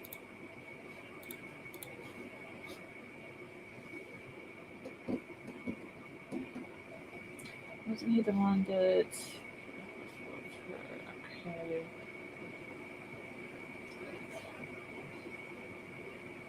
Brian, I think I've never gotten into Making a Murderer. I mean, I watched it, but like I said, that was about as far as I went with the case. But back then, it was like a huge. I think a lot of people were into it. Oh yeah. Okay, so Steve Avery was released from prison with the help from the Innocent Project, only to get out and unalive someone or the girl. In my opinion, he was guilty the first time. Yeah, Yeah. I remember though Kathleen Zellner though she taken it and like took it on for free, Yeah. and it has like worked tirelessly, went to these different locations and all this and that. Yeah. I do remember people talking about it. I mean, Yeah, but I I said wasn't though, into true I, crime then, though. I mean, yeah, I wasn't really into it either, but there was something about Natalie Holloway's case. Oh, when that was live, I was, you I, know, I was about the same age and whatnot, and that's how like I was, I mean, I because was a little older than her, right. but by like what, a couple years, 2, 3 years maybe, Hmm. and I was totally into it, but I always just knew that what we know now, I always kind of suspected. Right. Well, it was like I would watch it because they would have like the news would be live on it Mm-hmm. all day long, and then they would shut Yeah. it for the night and then come back the next morning, and I watched all of that, everything that had to do with Vandersloot and Yep. the Calpo brothers, like all of it. And Yep. then whenever he got arrested for what he did down in Down Peru, in Peru. yeah, Yeah. I watched all of that. But it was just Yeah. there's for some reason I get gravitated to like certain cases. Lori Vallow was another one. Gabby Petito was one. Um, and I don't know, like just certain ones, you Grab know. your Well, attention. yeah, Yeah. and I don't know why when they're all important. Yeah, Right. yeah. I Well, wish I. I like basically, I don't know how it happened, but I suddenly just started like burying myself in Kate, like on, with like Annie and Kendall. And Mm-hmm. I actually well, actually, it all started with True Crime Daily. And I'm like, wait a minute, like, this stuff is kind of cool. I mean, Mm-hmm. interesting, fascinating, like this is interesting. And so True Crime Daily, I guess I can kind of attribute to hooking me. And then how I came up with Kendall, I have no idea. But I know that one of the things that was interesting about her to me was that she's in Colorado, and I was just across the border from Colorado. So I was like, Mm-hmm. oh, cool, And I watched Kendall forever and uh, thought, yeah. And I thought, oh my gosh, like she, like this is so cool that she covers all these cases. And they were, I mean, I consider Colorado local because I was so close to it. So like Dylan Redwine. I don't know if she ever did anything on Jessica Ridgway, but we just got I got the Denver news Mm-hmm. out in Chadron, Crawford. So because we're so close, we're actually closer to Denver than we are Omaha. So Mhm. I got really close to the Chris Watts. Well, I was living in Omaha when Chris Watts happened, Uh-huh. but I happened to be at home when it happened, and so I was watching it on the news, and I'm like, oh my gosh, like, and at the same time, and then around the same time was Kelsey Barrett, just down the road from, uh, you know, because wasn't Chris and Shanann in Frederick? Somebody else would have to answer that because that was another Because I one. think they were in Frederick, and then Kelsey and Patrick were in Woodland Park, and she's never been found, and he's in jail. If that says anything. Hmm. And And and wait, then what year did that case happen that you're talking about? same year as Chris Watts, and it happened not. I mean, I don't think Frederick and Woodland Park are very far apart. You probably never heard of Kelsey Barrett's case, though, because it wasn't as mainstream as Chris Watts. Okay. Yeah, I've never heard of her name. Yeah. But anyway, yeah. So that was like the same. It happened. I think it happened like the same year, maybe even the year before. On Thanksgiving Day was the last time that she was seen going into a Target. Oh wow. Yeah, with her little baby, and but then But the a and, baby wasn't hurt though, right? yeah, yeah. Oh, see, I don't Yeah, know it was. anything. No, it wasn't. The baby wasn't Kelsey's. No, No. was the baby hurt? Oh no. Oh, okay, okay. Because when you said she was last seen going into the Target with her baby, that's what I was wondering. Yeah, no, I don't think I think the baby is still with us. Okay, what was her last name? Kelsey's Ber- last name? Bereth, Bereth. Okay, I wrote it down. I'm gonna look into it. Yeah. Anyway, she's never been found. They think they know what happened to her, and they think she may have been burned. Uh, Mm. but anyway, he's in jail. Is he in jail on hurt like charges Yeah, related? yeah, Okay. yep. But the only reason that happened is because his ex girlfriend um came forward and said that he wanted her to come from Idaho, I think, Idaho or Washington, and to Colorado and like clean his kitchen or something. And so I think they were thinking about getting back together, or, something like that. It was kind of a love triangle. Hmm. And she came to his house and like cleaned everything up. And then Kelsey's cell phone or something ended up pinging like in this Idaho or uh, Washington or wherever she was. And it's like 500. It's like 500 or more miles away from Colorado. Mm. And she came forward, and the ex girlfriend finally came forward and pleaded guilty to her part in it, but gave What, them what they needed to convict him. the boyfriend or the Yeah, husband or whatever? Yeah. yeah. His name's Patrick, fiance Okay. Patrick Frazee. Mm. Yeah, so I got all that news. I got kind of live because I was at home as it was happening, visiting home when it was happening. Yeah. Um, but then from Kendall, I got like Dylan Red Wine, and there's also a little girl that went missing from Westminster before I moved here. So it was like probably 2012 or 2013. Her name was Jessica Ridgway, and she was unalived she was young. She was like in middle school, and she never made it home, and found out that I can't remember if it was like another teenager or something that kidnapped her and unalived her, and they found her and all that. But also, like, I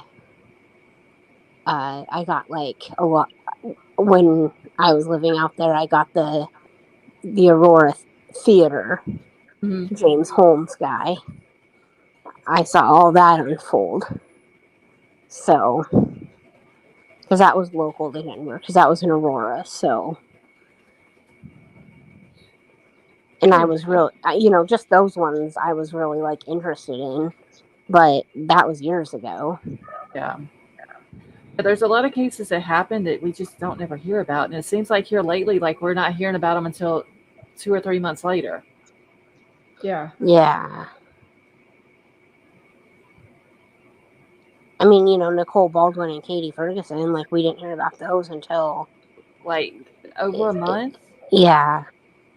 And that's what I have this about Nicole, which is, it's not really an update in her case, but y'all, her husband, a pink birch, you're very welcome. Her husband is disgusting. Like, the man was arrested yesterday because on, go ahead. Where is this case at again? It's Mount Dora, Florida. Florida. Okay. Yeah, Okay. yeah.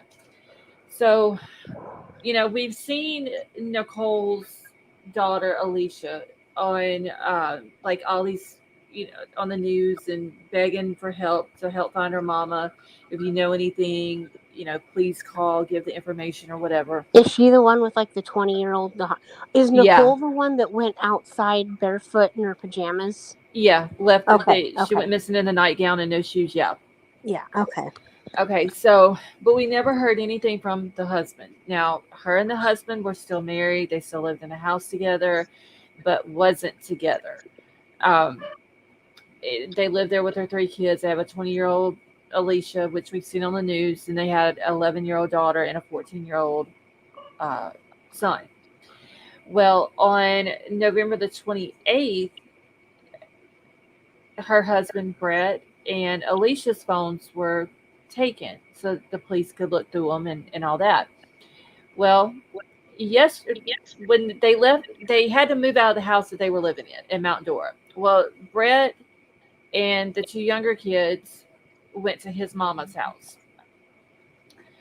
I'm not sure where Alicia went to, but anyway, so yesterday morning they go in and raid his mama's house. Flashbangs, like all these different things, bust down the windows. It's Homeland Security, it's the feds, all this and that. When they seized his phone and was going through the files on his phone, they found a bunch of obscene material that involved children. That's messed up. I had to go through some articles just because of some words that they use in the articles. I can't read them or pull them up, but it was both photos and video. And I think I've got one here. I need to go back through and just double check it real quick to make sure that there's not certain words in it because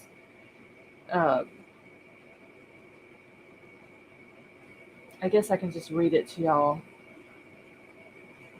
Let me just read it to y'all on here, just without pulling it up, just because I don't want something being shown. But okay, so it's a husband of missing Mount Dora mom arrested in Homeland Security case, and this came out December the 15th.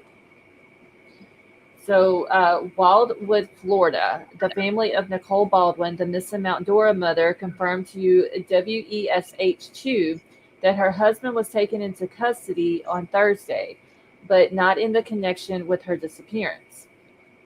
Brett Baldwin was booked into the Marion County Jail with a violation listed only as a federal hold for the U.S. Marshals for possession of obscene material. According to the complaint, investigators allegedly found 31 pictures and photos on his phone of very young children being essayed. The court document said that they seized his phone while searching the family home in furtherance of a missing person investigation, which would have been Nicole's case. Alicia Baldwin, Brett, and Nicole's daughter spoke with WESH on Thursday.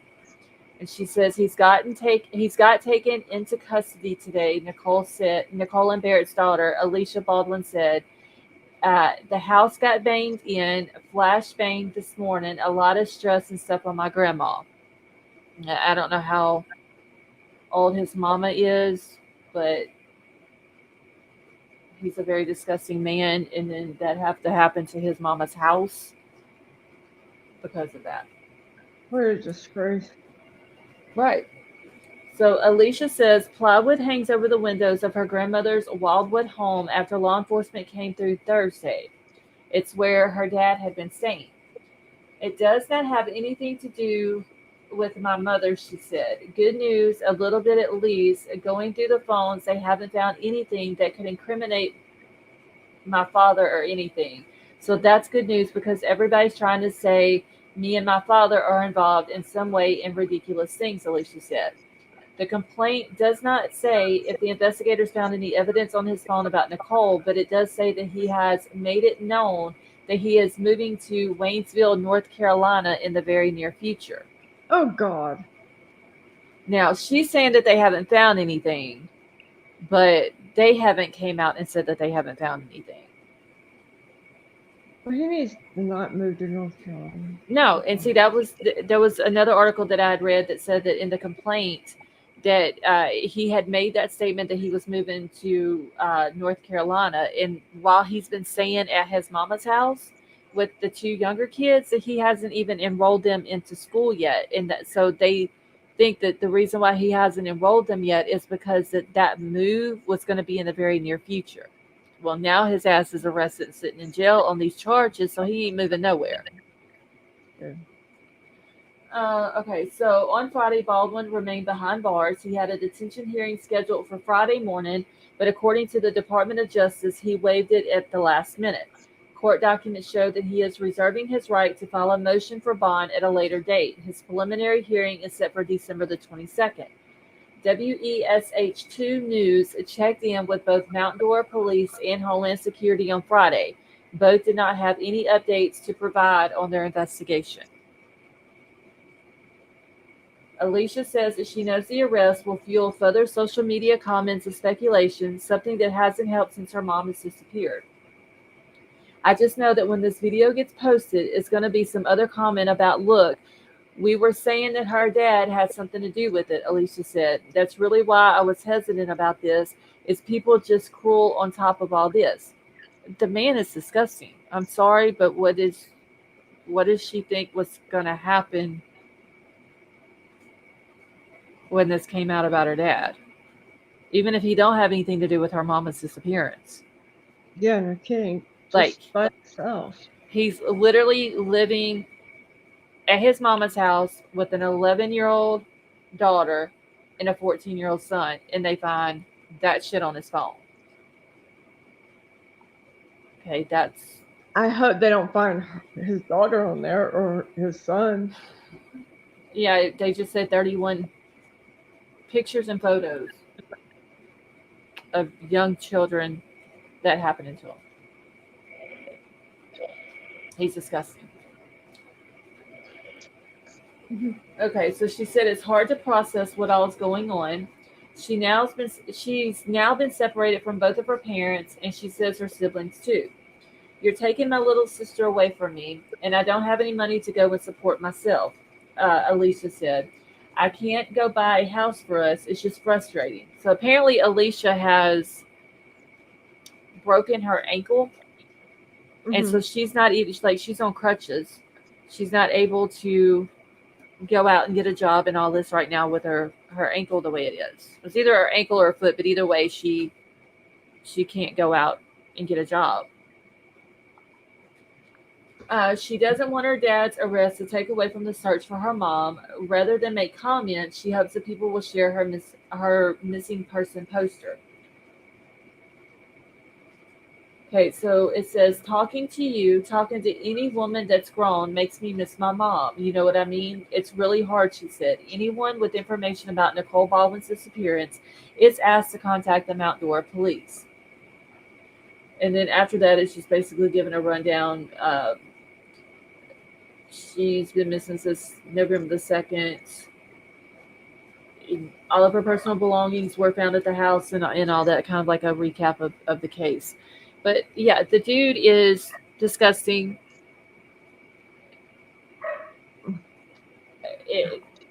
I mean, crime solver. I don't want to say yeah if that's not what she's doing. If she's not defending him.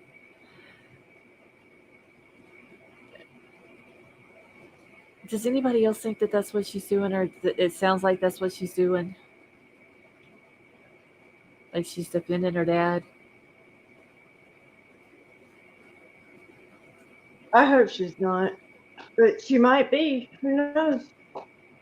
Okay, She Labor might Moon be said thinking yes. that she might be in denial. I thought about that just a minute ago whenever I read where she said like they didn't find anything on his phone incriminating him in her mama's case, but the cops haven't Mhm. came out and said that. Uh, maybe maybe they have, but they're trying to put it together and they just haven't told her that they have, and she's just kind of like holding out that hope that like my dad couldn't have like he's accused of this and they found this on his phone, but he couldn't have anything to do with my mama's disappearance. Right. You know, uh, the girl's only 20 years old. Mm. She's her mama's gone. Don't know where she's at. She's doing all these interviews, trying to keep everybody as informed as best she can. Uh, brother and sister, they're young teenagers, have now been taken away by the dad and moved to the grandma's house. She's not living in a home where her mom was last at and went missing. Uh, like this girl's got a lot on her plate, Mhm. you She know. does. It may just be that she's trying to uh, hold out some hope. You know what I mean? Mhm. I feel bad for her. Yeah. It's not her fault. No, Um, I really feel bad for her. But the dude, I mean, he is. did you watch the video with JLR um interviewing her, the daughter? No, I And still haven't got a chance to watch it. okay, and and then there's the video of him. I heard someone say he took it down, but there was a video of him going that night where they did the celebration of life with all the lights or the candles and stuff, and the Mm-hmm. daughter got mad because JLR was interviewing the ex-boyfriend of her mom without her permission or without her whatever, and she got mad and oh Lord, it was crazy. She got mad at JLR, yelling at him and everything. Was it she? Did she get mad at JLR for interviewing the guy, or was it that she Yeah, was mad at the ex? both. She Okay, was I can't. She didn't like the ex-boyfriend, and then she didn't like the fact that JLR was interviewing him. okay, because I had heard that she had gotten mad, but I didn't get like a clear answer on if she was mad at JLR or if she was just mad at him for talking to the ex. Like I didn't, Yeah, both. but She didn't I like I him. didn't get a chance to watch it though. Yeah, really hope they find her, but I hate to say it, but I think a gator could have gotten her. I I mean, mean, yeah, being down in Florida, it's a very good possibility.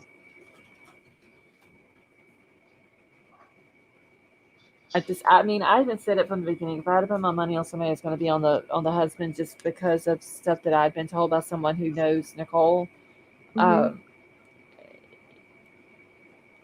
I don't, I don't know why. Just like I thought something was up with the boyfriend having the car after she went missing. Um, it's just, I guess, that gut feeling that I yep. have. You know, just there's something up with the husband, and that was like way before all of this stuff come out hmm about the stuff that they found on his phone. Like the dude is disgusting.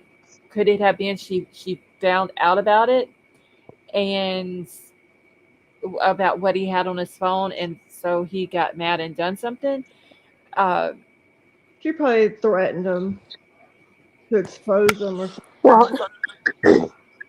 well, and also what Katie Ferguson's sister told me last night was about Adam was absolutely just disturbing. Oh, really? did she tell you anything else after what I read? No, I Oh, just okay, just okay, just from that message, I just okay. got the inkling that he's just disgusting. Well, I was going through because there's really no updates in that case either. But I had went on Facebook, and her, like, Katie's brother posts a lot, and he's always posting about, how he misses Katie, and Mhm. has his heart's hurting, and he stayed up nights crying, just worried about her. Mhm. And there was something that was posted that he said that allegedly one time, because he was talking about how he would be there to defend her against Adam, and that his mom would be there, like the bio mom, not the stepmom. Mhm. That their mom would be there to defend her against him, against Adam as well. And he said that allegedly one time Adam screamed at her and told her that he was going to get rid of her and take Mhm. the Really? kids, or something to that effect, like of like he's going to either get rid of her or do away with her. I can't remember the exact wording, Yeah. but anyway, he's gonna get rid of her and he's gonna take the kids. And that is kind of what it sounds like he has now done. Yeah. And I'll be glad when more stuff comes out about that case as well, because they were talking about.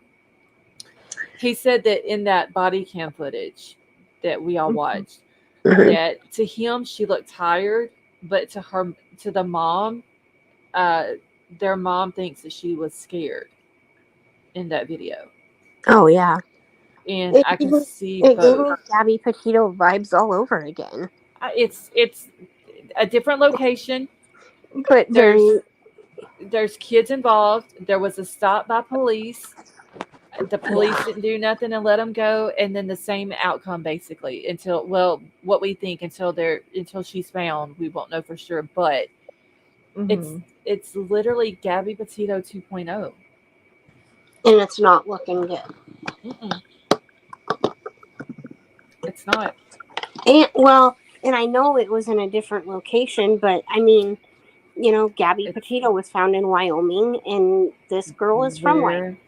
where, right? Yeah, it is. And it's, I'm affiliated with Wyoming, and I have been my whole life. My grandparents have lived there my whole life, and then in 2005, my parents moved there, and my dad still lives there. Mhm. I have friends from there. I even have friends from Cody specifically. And Really. yeah, because Cody, okay, so Cody is like a big rodeo town. Hmm. And during the summer, Cody has rodeos like every single night of the week. Oh, okay. Yeah, they take like Sundays and Mondays off, I think. Hmm. But every other night of the week for like 3 months, Cody has the big rodeo. And whenever we'd go up to my aunt's house in Montana, we would go through Cody. And our big stop, like when we would go up there, our big stop was the Pizza Hut. And that is Hmm. where I hold my Pizza Hut record Hmm. at the Pizza Hut buffet. When the Oh. Pizza Hut, I mean, this is obviously way back in the day, so it was like when the Pizza Hut had the lunch buffet, and like I had like 8 pieces of pizza. I mean, I was hungry. I had 8 pieces of pizza. I was like, I know what my record is. I had 8 pieces of pizza, 3 breadsticks, and a salad, dang. and I was like 13. Oh my god. Yeah, but I just remember the Cody Pizza Hut because that's where my record is held. So is Cody a is it a big town, or just, or a city? That I haven't looked into it. No, it's a very small town. I don't know what the population is, but there's no town in the state of Wyoming that's over. I, I don't believe there's a town in Wyoming that's over 75,000. Okay. I I don't know know it's about not heavily populated like some other no, states are. no. The whole state's like 500,000. Okay. Oh, It's, yeah, it's not a lot of people live there. No, yeah, the whole state is like the size of Omaha. But Wow. there are like what they consider the bigger cities. are like, I don't think Riverton's considered. So Riverton, where my dad is, and where my mom grew up and my grandparents still are, Uh, they're like 10. It's like 10 to 12,000. so it's not very big at all then. No, but it's also considered. It's one of the. It's the. Well, so I don't know if you guys know how sports classifications work, but like in Nebraska, we have A, B, C, and D in Nebraska, but like in Wyoming, they have 1A, 2A, 3A, 4A. That's how it is here. Yeah. So, but 4A is the biggest. Is the biggest. Right. The biggest schools Yep. in Wyoming. So Riverton used to be a 4A school, and it only had like 1,000 students. Well, the enrollment has gone down in Riverton, so they're now 3A. But like Gillette, Casper, uh, Cheyenne, I believe are all still like 4As. But I don't. But those are only like towns of like 50,000. Like I think they have like maybe 50,000. So that's like where the most populated the most population of the state is in those few cities. Is in those few towns, yes. Yeah. Okay. Yep. Yeah. Here, my high school was a 2A school. Yeah. So it was. Now in your state, is 1A the smallest or is 1A the biggest? Smallest. Smallest. Okay, Yeah. it's the same way, because I think in Arizona 1A is the biggest. Oh, really? Yeah, because my uncle who lives in Ganado has been in Arizona for years, and I think I remember him talking about it, and it was just weird, and I'm like, what? Like, how can 1A be the biggest? Because I've always associated the 1A, like those types of classifications with Wyoming, where 1A is the smallest. Mm-hmm. Yep, that's how it is here. It's because I know the high school that I went to was like, it was really small. Like, how many people graduated in your class? 100, 102, Oh. something like that. Yeah, it's super small.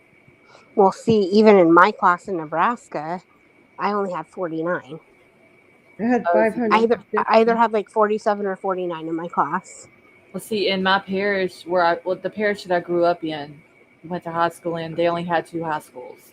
The other high school was like it took care of the rest of the parish, where my high school only took care of a very small area Yeah, yeah. of students. So it was a very small Mm-hmm. high school, and I can see that being like where Adam and Katie were Katie. growing up, and Cody. I can see it, how the way you're explaining it, like, because that's kind of how it is here. Yeah. I want to say Cody's population is. I mean, I'm going to throw a number out there. I'm going to say Cody's a little bit. Cody might be 1,500 people, but let me check it out. I might pause because I'm going to look it up. So hold on. That's probably about the size of the community where I grew up. Like the community as a whole, about 1,500 people. Oh. So yeah, I can. That's a very small place, and that's one of those places where everybody knows everybody. Oh yeah. Everybody knows your business. You're probably kin to half the people there, and if you're not kin to them by blood, then if you Somebody else. whoever you're marrying, it's probably kin to the other half of them. That's crazy. Yeah, I grew up in places like that, very small places. Mm-hmm. And so I can see how him abandoning the vehicle. Okay, so Cody is actually 10,000. Okay. But I'm just saying That's still not a big place, though. If you think about no, it's not. but it's also different than 1500, what I thought. But Right. Cody is populated, but there's a lot of what I would say would be unincorporated towns outside of it. And Yeah. that's why I think of Cody as such a small town, because like you say, everybody, even in a town like that, like everybody knows everybody. Okay, so is that just the population for the town of Cody, or is that the population for the county that it's in? Let me check.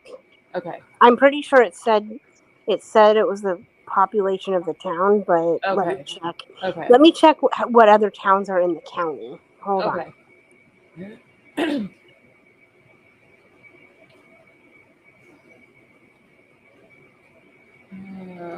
Okay, I have not been keeping up with chat. Hmm. All right, so while we're waiting on JC, if y'all have not hit the thumbs up, please do so. It's a free way to help the channel out. And also make sure that your chat is on live chat. You know what the difference is between the live and the top chat? Yeah, if you have it on top chat, you don't get to see all of the comments like you would if it's on live chat.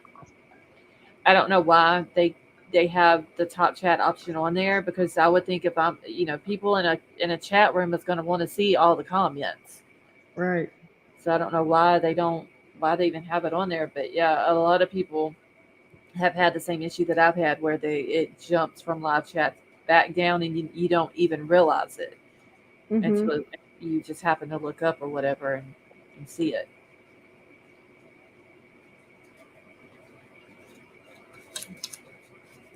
Uh, Aka is not a big old jumbo pizza roll.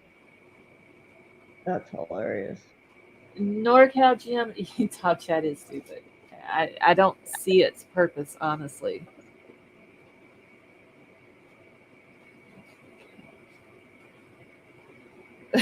May, thank you. That's funny. Yeah, it's just something that helps the channel get out in the algorithm. So, what is top chat? It's just, I don't know what its purpose is, maybe, but it's just whatever reason they have it on there, and if you have it on top chat, you can't see all the comments. It won't show them all. So they did say that Cody is 10,000 as of 2023. However, as of last year, it's grown by like 2,000 people by 15%. Oh, damn. Yeah. Um, it is. I will say Cody, since it is like home of the rodeos. Um, the nightly rodeos. It Is there a thing on how many single cowboys there are by Oh, chance? Lord. Kelly.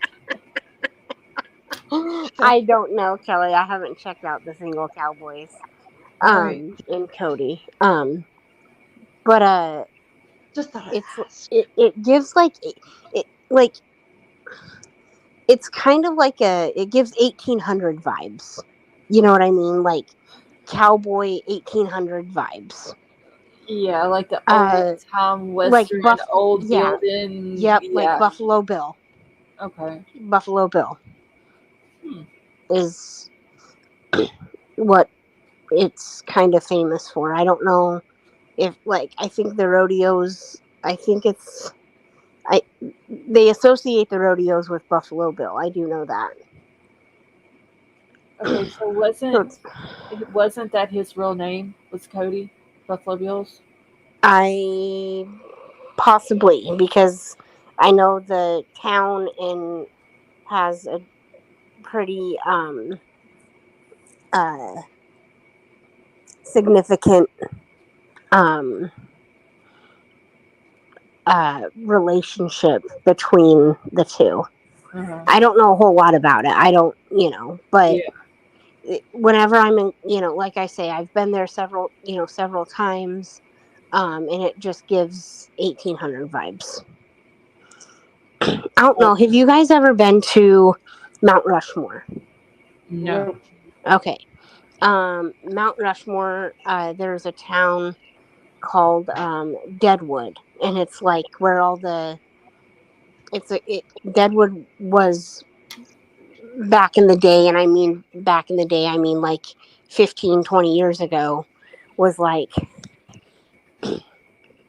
the now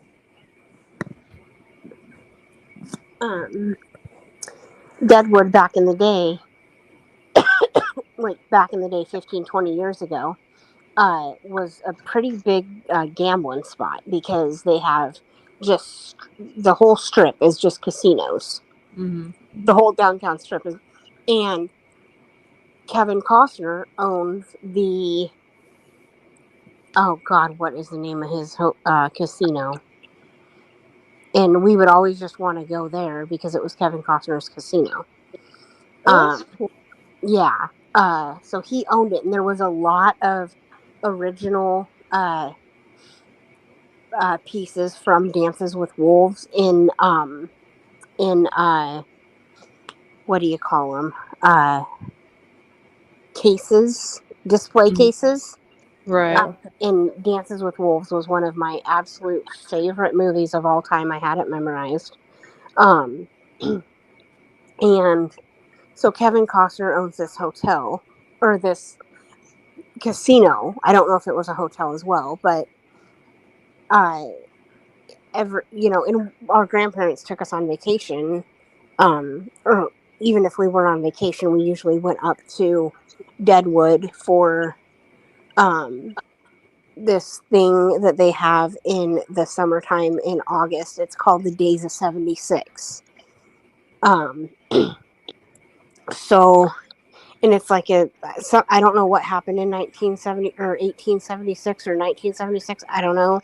But they Mm-hmm. have the Days of 76, and that's like their summertime, like Deadwood days or whatever. You know what I mean? That's what they celebrate. They have a car show. They have, it's kind of like the Sturgis Rally, if you guys have ever heard of that. Mm-hmm.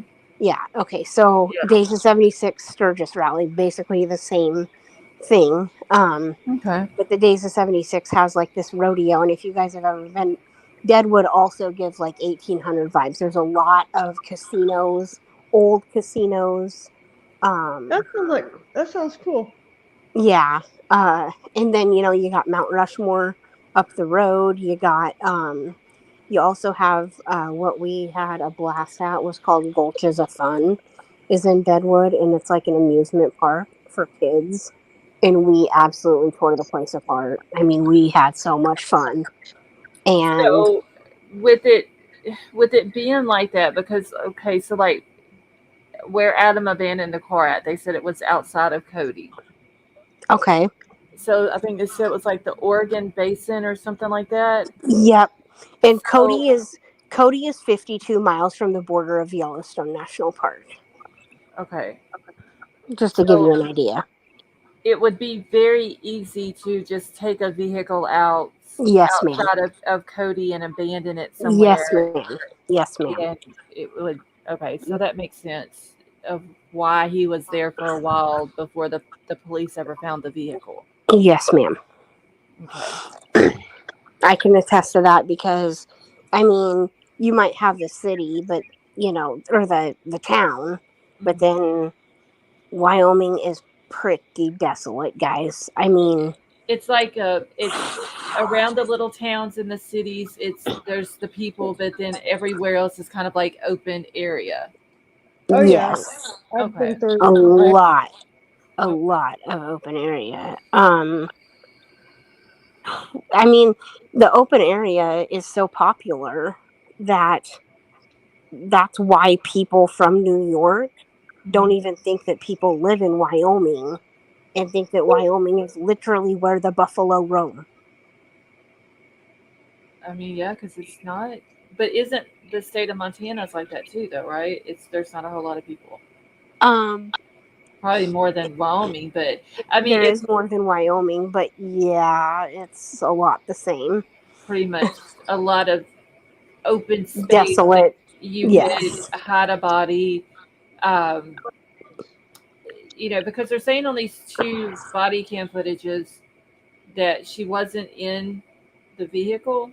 that he was the only adult in there. Yeah. But how did they know that if they didn't search the vehicle? Obviously, they didn't because they would have found the gun or the ammo. Right. Yeah. So how did they know that? And I'm not saying that he would have taken her all the way back to Wyoming in the back of the vehicle or something, with especially with the two babies. Well, I don't know. I mean, he fired the gun with the two babies in there, so. And that, I didn't know that part.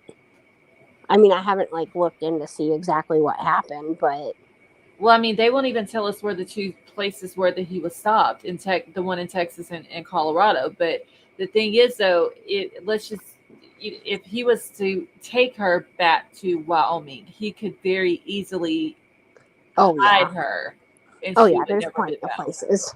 I mean, There's look at plenty of Gabby, places. Yep.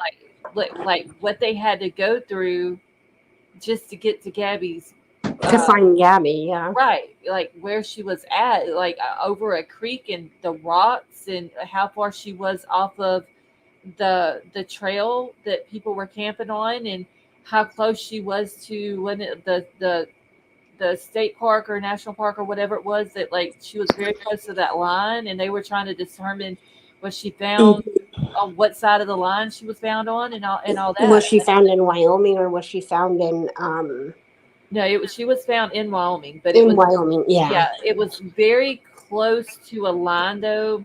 to the border. It was I don't think it was the state border, but it was something about where she was at, and then there was like A mountain range. you could see like the line where the line was at based off of how the timber and stuff like that was cut. Mm-hmm. And they were trying to determine which side of the line where she was found at, Yeah. which side of the line where the actual line was. And she was in um, shit. Utah. No, she was in Wyoming, but In it was Wyoming. the Teton. Is it the Teton National? Yeah. It was one of those two. But anyway, just from where the van was parked and the road that the people were traveling down to camp on to where she was found at, they literally had to go through. I think they called it a river, but it was like water and rocks and all this and that. It was close to Jackson Hole, Libra Moon. Yes.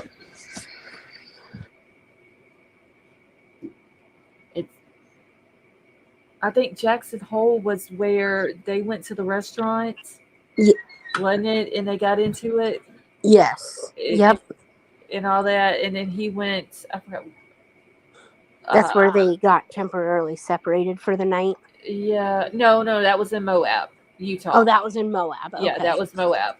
But then they also got in. But they There also was- got into it in Jackson, right? I think in Jackson Hole, they went to a restaurant, and there was something to do with the ticket or something like that. And Brian Laundrie got mad and caused a big scene, and it kind of it embarrassed Gabby and all that. And they left the restaurant. Yeah, Yeah. He sounds like it sounds like a what, Kelly? it sounded like he was a jerk. Who? Brian Laundrie? Yeah. Oh, Oh, was yeah. your ass. He was very mean to Gabby, and then tried to play the victim.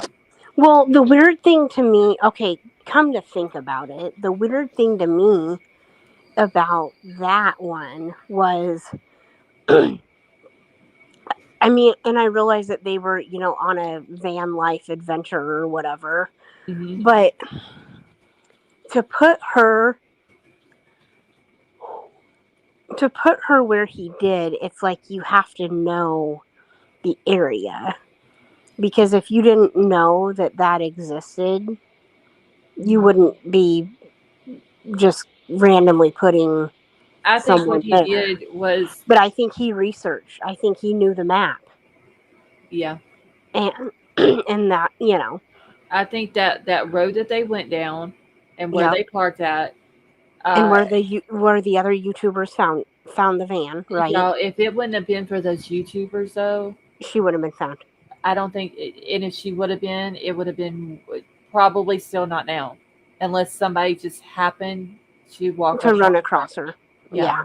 If it wouldn't have been for those YouTubers, they would have had no idea where to search, because where Mm-mm. they were searching at, when the YouTubers realized that they had that van on their video, Hmm. her Gabby's stepdad and them, the searches wasn't even close to there. It Right. was in another area. Thank God those YouTubers just happened to go down that road and had their Um, dash cam on. and it happened to catch their van in on their Yes. YouTube. And if you watch the video, you have to slow it down and watch it very Hmm. closely. Somebody opens the back door Yep, I remember that. and realizes that that bus is coming towards them, and they get back in Close the and shut the door. door. Hmm. Yep. And they thought that nobody was in the Paying van. attention. Yeah. If it wouldn't have been for them, and that YouTube channel, like she got in touch with Gabby's mom, told her that that she found it, what that they need to do, and all that. Yeah. So if it wasn't for them, Red, White, and Bethune was the name of the YouTube channel Hmm. that found it. They just happened to be in the right place at the right time on that one, because he very easily could have left in that van and went back to Yeah. Florida, and nobody would have ever known that spot. Yeah. Just It's awful. right. It's crazy how that worked out though. I Hmm. think, and I don't believe in coincidences. I think that was by divine intervention. To Hmm. be Meant to honest, be. yeah. Right. Because they didn't even camp there. Mm-mm. They went all the way down the road to the end, and for whatever reason they didn't stay down there. They turned right around and came right back out, and the van was still sitting there, but it still looked like there was nobody there. And I think they went back up to the beginning of the road and might have stayed there for the night or something. But yeah, it, thank God they For went. some reason, they felt uncomfortable at the end of the road. Yeah, because there was other people down there that was camping. It was like Yeah. a big area down there or whatever. But I don't know if it's because this bus, because they were in that bus or whatever. Maybe it was too big for it or something Hmm. like that, and he couldn't park. Or I forgot what it was, but whatever reason they went down it, went past the van, turned around and came back out. So they actually got it twice on camera. Hmm. Yeah. And she was gonna go back and delete that because she wasn't going to use the footage, and then she just happened to hear about Gabby missing and possibly around that, and somebody told her, and she went back and looked, and she got the van. Yeah. But this Katie Ferguson case, and it's weird how she's from Wyoming, Hmm. and it's like I said, different location, where Gabby was coming from New York doing the cross country thing, and was doing it, as a trip and going out. I believe it was to Oregon. They were going to go do the stay out on the farm or whatever out there and work and stuff like that. Uh, where Katie was leaving from her mom's house, going back home to Wyoming. Hmm. Just the same thing though. They come up. A cop comes upon them. Doesn't really do anything. Lets her go, and now she's missing. Yeah.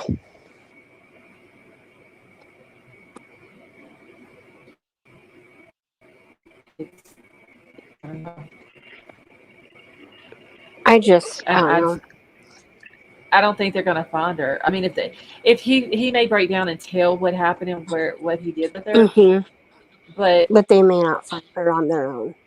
right, because just think, in Arkansas, if you've never been there, it's a lot of hiking trails and a lot of in the woods, back roads, mountains, uh, steep hills, Yeah. overgrown areas. Like there's that you can be up on a hill and drop something off the side of it, and it's going to go down it, and you're never going to see it because of the brush and the overgrowth and all that. Yeah. there's a lot of area between Truman, Arkansas, and whatever area in Texas he got stopped at. Yeah. He could have done something with her. So unless he comes up and says, "This is what I did. This is where she's at," I think it's going to be a, possibly a long Because time. she's not, yeah, because she didn't ever return to Cody. So she's somewhere between Alabama and Wyoming. Yep. That's And a I'm just long, saying big difference. that's a lot of miles. And I'm just saying That's between that's Arkansas and that's a lot of country to cover. exactly, and especially if you don't know which route he took, because there's several ways you can go. That we know he went through Arkansas, he went through Texas, and through Colorado, but there's other roads in those states that you can take to still wind up in the same Area. place in Wyoming. Or he could have Yeah. went off some side road somewhere, or took a back road off the interstate, or just anything. It's a lot. And the only reason why I'm saying between Arkansas and Texas is because she was with him in Arkansas, but in Texas she wasn't, and that's where they saw the hole in the door and all that on the body cam footage in Texas, where it wasn't there in Arkansas. And if Well, he's saying, like, he's claiming that they stopped in Little Rock, which Little Rock would have been on the way from Truman back to Texas, hmm but if he's claiming she went on a substance run, it doesn't make sense that he left her, because then you just basically abandoned her and not knew what if she was okay, or if she was just maybe running late and getting back to the vehicle and you just went off and left her. yeah. You know, his story doesn't make sense Mm-hmm. at all.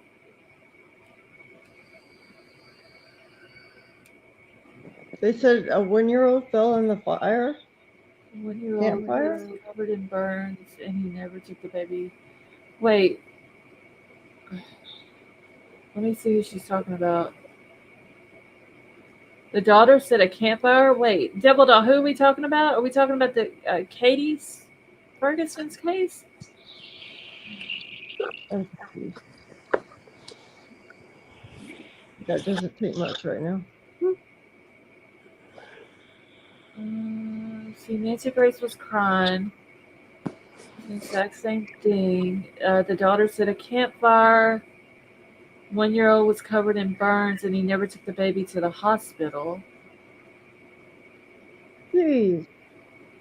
Okay, wait. Okay. So she's saying she's talking about the Katie Ferguson case. I didn't. I heard something about the baby having burns, or I thought it was the 4 year old, but that was like a while back.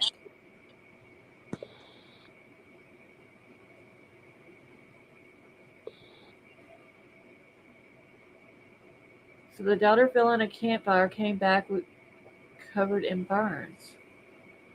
So he didn't catch a charge for that? Okay, I'll have to go watch Nancy Grace's thing in. Callie, the oldest little girl, is 4. The baby was 11 months old when Katie went missing, and I believe it was November the 27th. She turned a year old. 24th or 27th.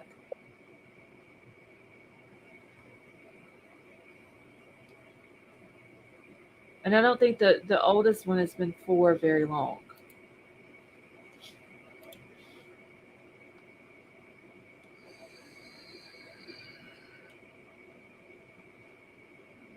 Hold on, y'all. Let me read something real quick.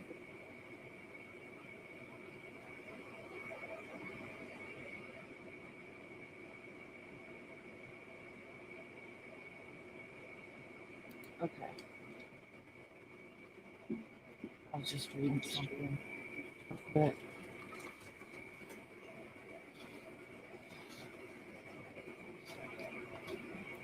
How does a 1 year old fall into a fire pit? I don't know. I will have to go if Nancy Grace is talking about it. I will go. I'll go watch it. Yep, Michelle Brooke, absolutely. Lack of parental supervision. I mean, if you listen on the body cam footage, you can hear him screaming at the kids, telling them to calm down. Like, you have an 11-month-old baby sitting in your lap. babies are not quiet. They're gonna make noises and Oh yeah. all that. And then you have a 4-year-old who is probably been stuck in a car seat for God knows how many hours. So she's gonna have energy built up. She's how kids are.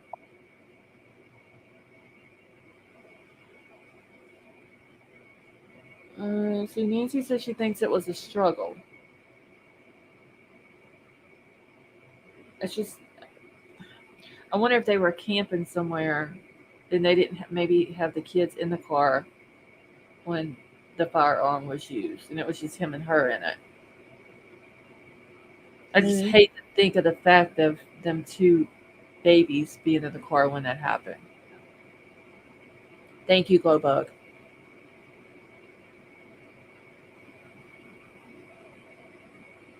And then that 4-year-old having to go talk to the FBI.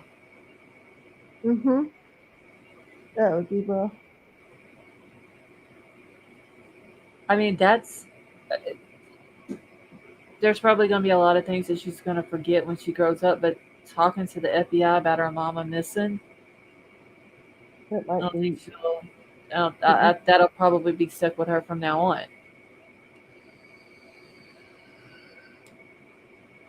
Maybe the baby was crawling. I would think the baby was at least crawling. Callie, she was she was 11 months old at the time.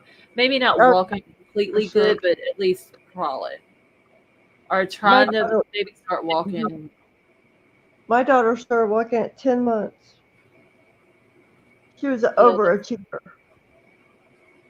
yeah. Some babies start walking early. Some crawl till they're a year old.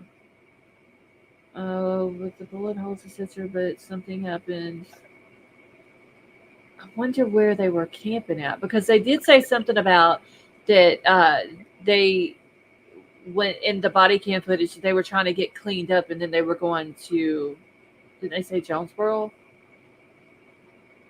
I think that's what the place they said in the body cam footage. Um, and the cop kind of got it, kind of confused about the way they were explaining it, thinking that maybe they had family there or whatever. So I wonder if they went, if that's where they went after they left that area, and something happened whenever they were camping there. Huh. Yeah. Hold on just a second, y'all. I need to mute for just 1 second. Okay.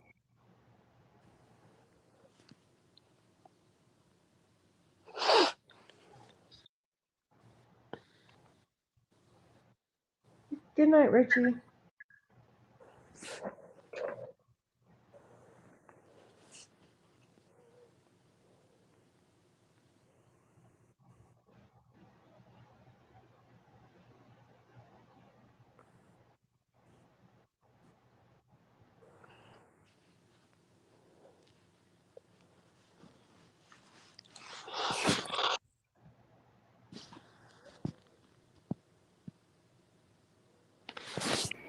Damn it. Okay, I'm back, y'all. Sorry. I sit down at my desk and hit my knee. Ouch. Ah. Okay. That painful. I gotta wonder who the heck has their baby fall in a literal fire and not take them to the hospital. Casey, this Adam dude, I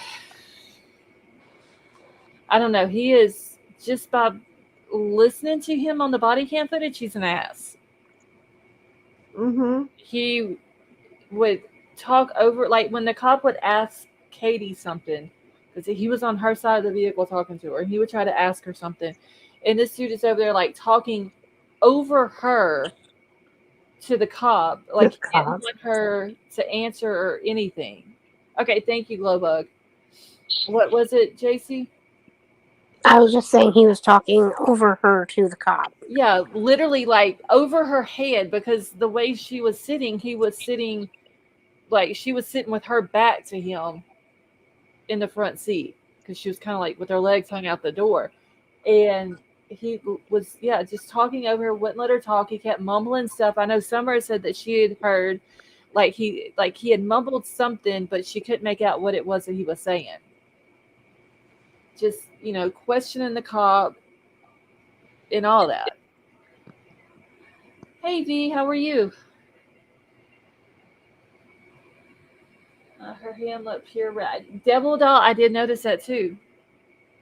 I believe it was her right hand, like it was red looking. And I don't know how the weather was, if it was cool that day or anything like that. It was raining or had been raining, but I did notice how red her hand was. Okay, her mom and brother say that he came back with the kids and one had burns. See, why did he not? I don't understand. Like, if the baby had burns and there's no proof that he took the baby to a hospital, why is he not catching a charge for that?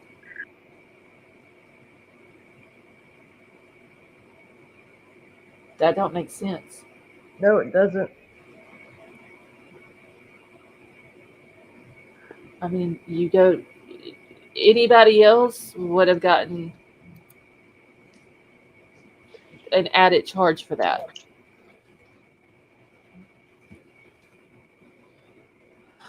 Michelle, that I don't know. Libra Moon, did her mama say on the stuff that you read or watched, did her mama or her brother say who has the babies? I know at one point his dad did, Adam's dad did, just because Adam was living at his dad's house with the two babies. But then the dad basically kicked him out. I don't know if the dad kept the two little girls. Okay, so they're with his mom. Okay. Wow. They're with his mom. Yeah, that's what Libra Moon said. Oh boy. So you've got Katie's family, her brother and her sister, and her bio mom, who are desperately trying to find out what happened. You've got her stepmom, who was saying, she hopes that Katie is found, and then you've got the dad, who is now in jail and listed as a suspect in her disappearance, and those kids are with his mom. They should be with her family. That makes no sense. Right. It doesn't. Those two babies should be with Katie's family. Mm-hmm. Whether it's with her mom, because I don't know the condition of her mom if she's able to take care of two young kids like that, or if it's with her sister or her brother. But the kids should be with her family, not with his. Yeah. That's scary. Okay, so her mom says she's a great grandma to them. Talking about Adam's mom. I still think that they should be with her family. Yeah. I get they're his kids, and his family has a right to see them and stuff like that. I just think that, But so doesn't Katie's family. yeah, I don't know. I just feel like the mom is the one that's missing. The dad is obviously responsible for it. He obviously has done something in front of these kids for this little 4-year-old girl to tell the FBI agent that daddy accidentally hurt mama.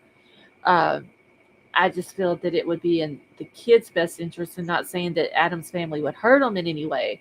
I just think that it would be better if they were with Katie. Not given a chance to be around Adam's family if he would happen to get out. Yep. That, but also not being coerced to not say anything about what they saw or heard on that trip. Yeah. Because, and I'm not saying that his family would do this either, but there are some people in a situation like this who would have the kids with them and would be saying, okay, well, you know what, whatever you saw and heard, we're not going to speak about that. That's a secret. We're not going to say what daddy did to mommy or what they brainwash them. Yeah. And I just feel like they should be with her family. Not saying that his family isn't good to him and not look at all that, but I mean, look at what Brian's parents did not, it's not that they came forth with information, it was the non-information that they came out with. Yeah. They knew all along. That's what makes me sick in that case. I don't know how they can sleep at night, but that's just me. It's just so disgusting. I would. That's why I said that Gabby's mama is a lot stronger than I am. Oh yeah, Because because they didn't sue him for the longest time. but that the family knew about it before And she was ever even thought of being missing, yeah, and didn't tell nobody, and didn't, when Gabby's mama would call and call and call and want to know if she's heard from the kids, or she would ignore her. she would ignore her because she knew. Uh, I would Oh, Roberta. I would Oh, let's see what I Roberta, would you've dug yourself a hole, honey. write. oh hell, V, Do you yes ma'am, think I that? am doing Do you good. think that? But in that case, though, do you think that Roberta knew more than the dad did? Oh yeah, I said that before. Okay, I think yeah, that I and I think think that's where I got that from. I Was from you saying that Roberta knew. If one parent did know more than the other, it would be Roberta Roberta. knowing more than I him. think Roberta wore the pants in that marriage and in that household. And Oh I yeah, think whatever Roberta said, Chris went along with it. Now, I'm not gonna say that Chris didn't know anything.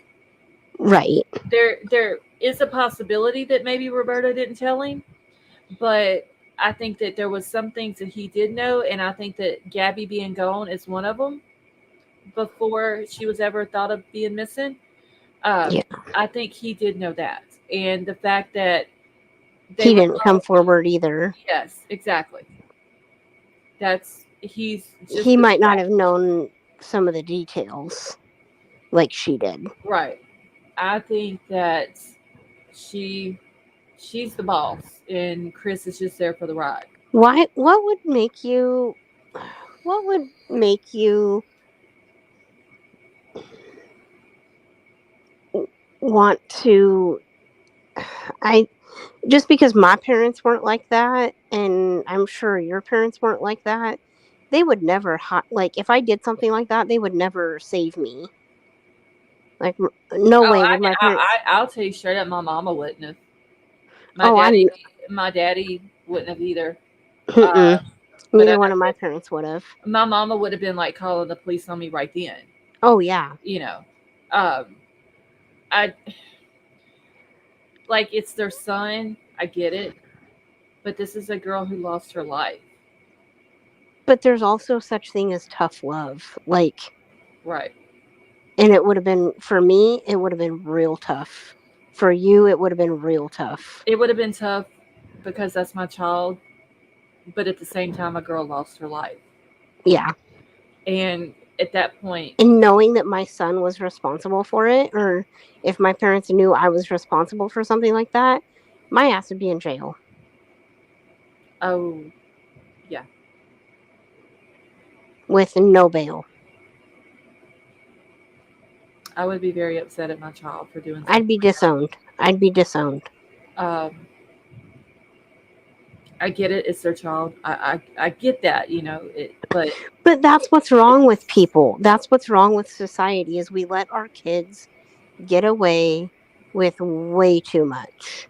but Roberta and Chris, they crossed the line. Like Oh Gabby's yeah. mama was literally calling and Mm-hmm. texting and begging Roberta, Roberta. Yeah. begging them. Her daddy showed up at their house, and that's how he knew that Brian was back, because he showed up at their house. He lives in Florida.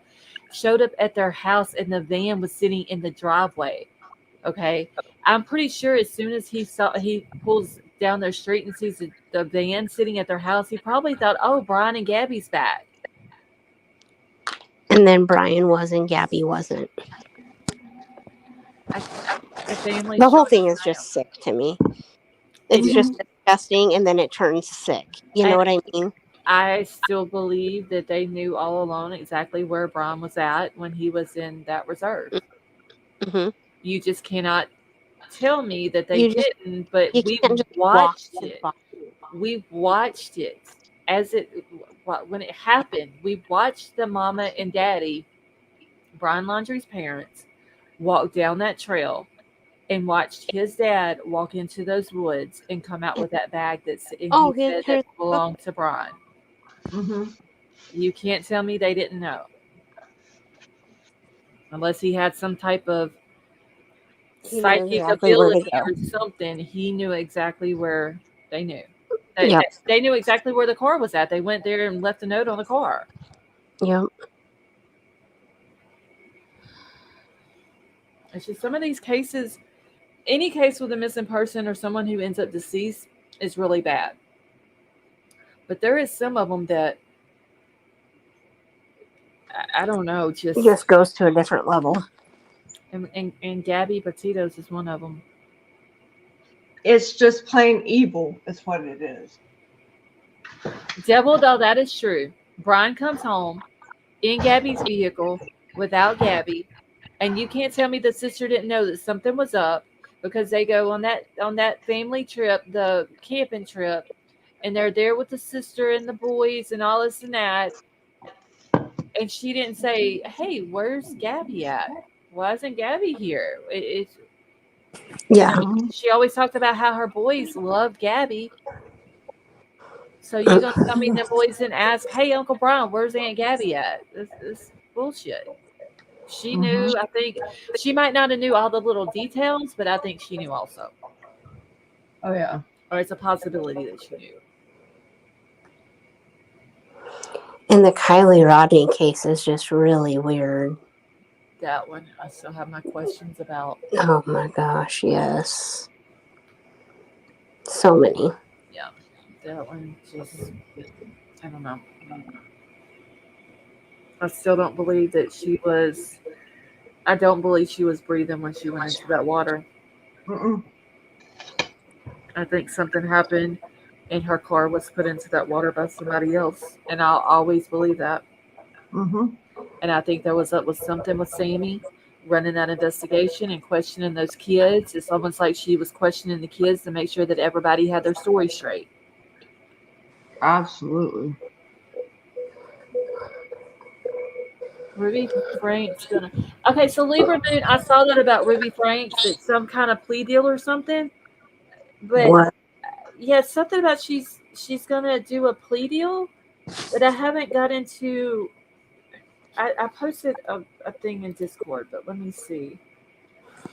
Is it? And blaming her partner? Is that the Judy or Jody? Yeah, the Jody woman. Something about she's supposed to throw Jody under the bus or something. But I mean, like these were your kids. You did this Oh to my your gosh. kids. How are you going to throw Jody under the bus when these were your kids? Oh my god. The lack of personal accountability and responsibility is Out the window. not these days. Yeah, it's crazy. And I did post the link. I just gotta find it. Here it is right here. She's supposed to enter Ruby Frank to enter a plea agreement on child abuse charges, attorney says. Okay, let me pull this back up here and move it around where I can see the chat still. Okay, so once popular YouTuber Ruby Frank will enter a. Let me pull this up. I don't know why. Hold on. Where's it at? Here we go.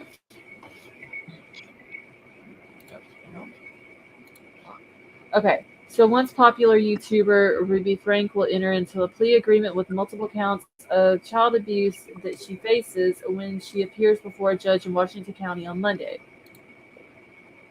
So Windward Law, the firm representing Frank, issued a statement Friday confirming that their client is working with the prosecutors on a plea agreement.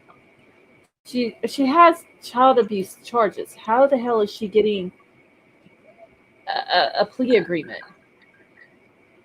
A plea deal, yeah. That's my. Oh Lord. Okay, so Frank and her business partner, Jody Hildebrandt, were arrested in August after one of Frank's children escaped Hildebrandt's home, knocked on the door of a neighbor in Ivins, and asked for food and water. The neighbor noticed duct tape on the child's ankles and wrists and called police, according to the court document. Police later found one of Frank's daughters emaciated inside Hildebrandt's home. Both Frank and Hildebrandt were charged with 6 counts of aggravated child abuse. The two had previously collaborated on parenting advice and videos.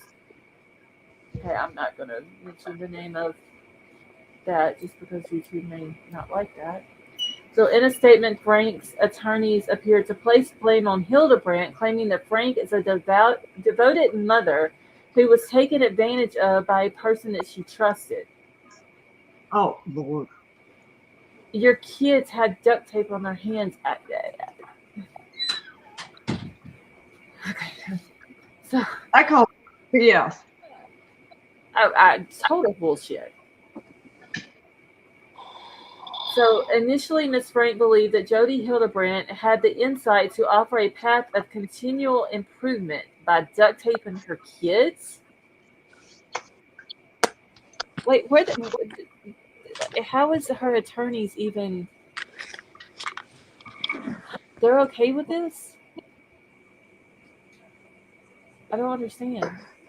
Are they public defenders or are they personal attorneys? I think they're personal.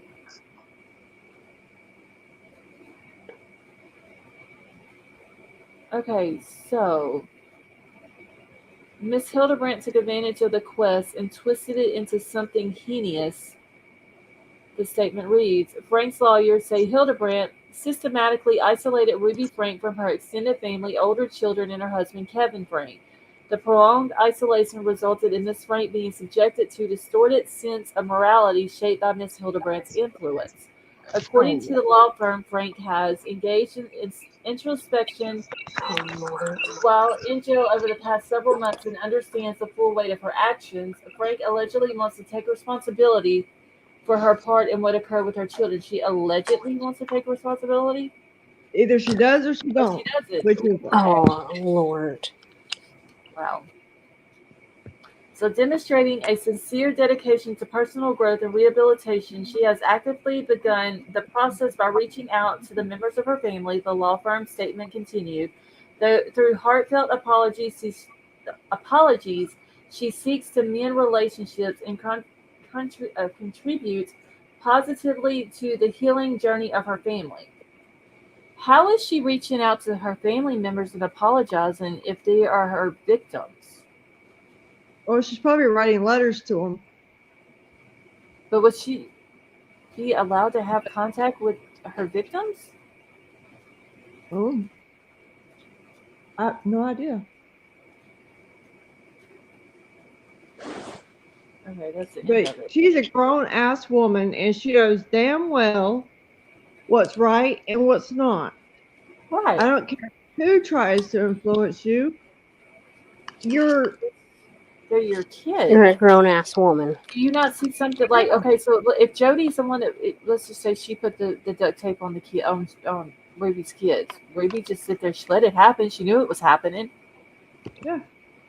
It's not like you're in high school where you're getting peer pressured to smoke a freaking cigarette or something stupid Right. like that.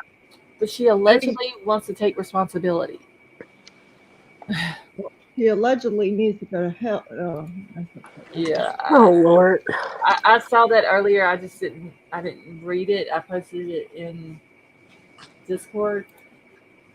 But that's crazy.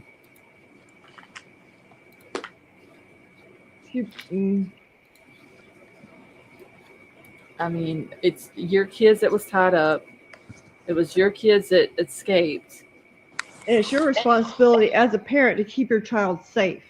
Exactly. But yet she's going to turn on Jody and get a plea deal.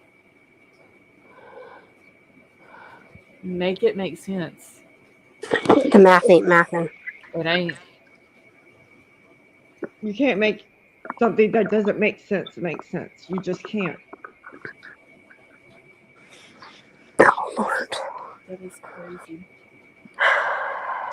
And another thing is, I'm like wondering how long it's going to take us someone to find Rachel Warren's unaliver. Oh, my gosh. I mean, the way it looks, and I hate to say this, and I hope it doesn't come down to this, if he does this again to someone and leaves his DNA. Mm-hmm. I mean, honestly, that's what it looks like. Unfortunately. Right. I hope it doesn't come I to that. don't understand why it's so hard to find DNA though. I mean, he's not in CODIS. They're not in CODIS. Yeah, I guess that's the answer right there, Yeah, that's and like it's sad. right, and if that's the first thing that they go to, and if he's not in there and they don't get a hit on it, I mean, they got a hit on it whenever it came back. Whenever it happened to Rachel, of course they. But what's disgusting in Rachel's case is what we know, because we know a little bit more than the common people, I think, because of our discussions with uh, Decipher. Mhm. Right, and y'all have But had more discussions with her than I have. Yeah. and what we know is what makes it just disturbing to me, Hmm. because there was some information that Ellie didn't even recognize. Yeah. And it's just like, and if it was, you know, even if it was, I mean, it wasn't just a little piece of information in my eyes. To me, it was a No, big piece of absolutely not. information. And for them to not even Deal with acknowledge it is just Oh, you're talking pure. about what uh, Decipher had showed pictures of or Yeah, whatever. yes, Okay. yes, Okay. ma'am. Yeah. Um, Yeah. I that's didn't. just the most disturbing part to me. To me, that is lack It's of investigation, it's laziness, ignorance, ignorance. Um, and just just assuming wrong, just wrong on just so many levels to me. right. And I'm not just even in it. I'm not even close to an investigator. yeah, and dismissing her because just because. Yeah. No good reason. Like, wouldn't even look. I mean, Or they needed to realize. Okay, we know what happened to Rachel. It was horrible, and that's her babies no longer have her mom or have their mom, but also what the same person did back in LA Mm-hmm. to his victim, uh, who was not an adult. right? And it's just like, are either department, whether where Rachel's Are they from, or talking to each other? are they are they even just doing anything in their area to try to find out who this person is? Right. Like, we have two locations in two different states, Clear two across the victims. country from each other. Right. We have two victims. One is deceased, the other one is not. Like, Well, what are these? Are they even communicating? Is the question. At right. at, at the least, the state police for those two states should be communicating with each other, but the feds should be on it. FBI. Yes, they should be on it because of it being in two different states. Two Like this different dude, states. right? Like Correct. this guy, we don't know where he's going to pop up at, and it's one of those SK type things where it happens and you don't know where it's going to happen next or Yep. when. Yeah. And then also look at the similarities to, um, was it Nicole Baldwin's? Look at the similarities of him and the Rachel Warren guy. It's not him, but look at the similarities. Oh, you're talking about, no, not Nicole Baldwin. Or Elizabeth. Kate. Uh, Elizabeth Medina, yeah. yes, Is that yes, her last name? Medina? yeah, Medina. Okay, yeah. Yeah, I was Look at thinking, that. wait, the dude in when you said it, I was thinking, right? Hmm. Nicole, and I was thinking, wait, what guy is she talking about? I'm sorry. There's too many Oh, cases. you're good. There's too many cases. I can't keep them straight anymore. You're good. But I mean, honestly, like I said before, though, when we were talking about the guy in Rachel's case and we were, trying to like just come up with an idea of possibly how he got from LA to where Rachel's at and what, jobs and fairs and Mhm. like who he could have worked for. I don't think it was ever mentioned that he could have been an undocumented person in our country. Mhm. Oh, well, we in one of our sessions we talked about how he could have been a fairgoer, so, like in Yeah. concert, Hmm. Yeah. construction. Yeah, it's some type of traveling job. Hmm. Mhm. Yeah. Somebody said there was something else, another one that somebody had said. But yeah, it was mostly like we were just kind of like coming up with all these different types of jobs where they travel state to state and they're not in one place for long periods of time. Very long. Yeah. And that very He's well gonna could strike be. again. I think that's what I'm afraid of. Can I'm you afraid he's going to do imagine? it again.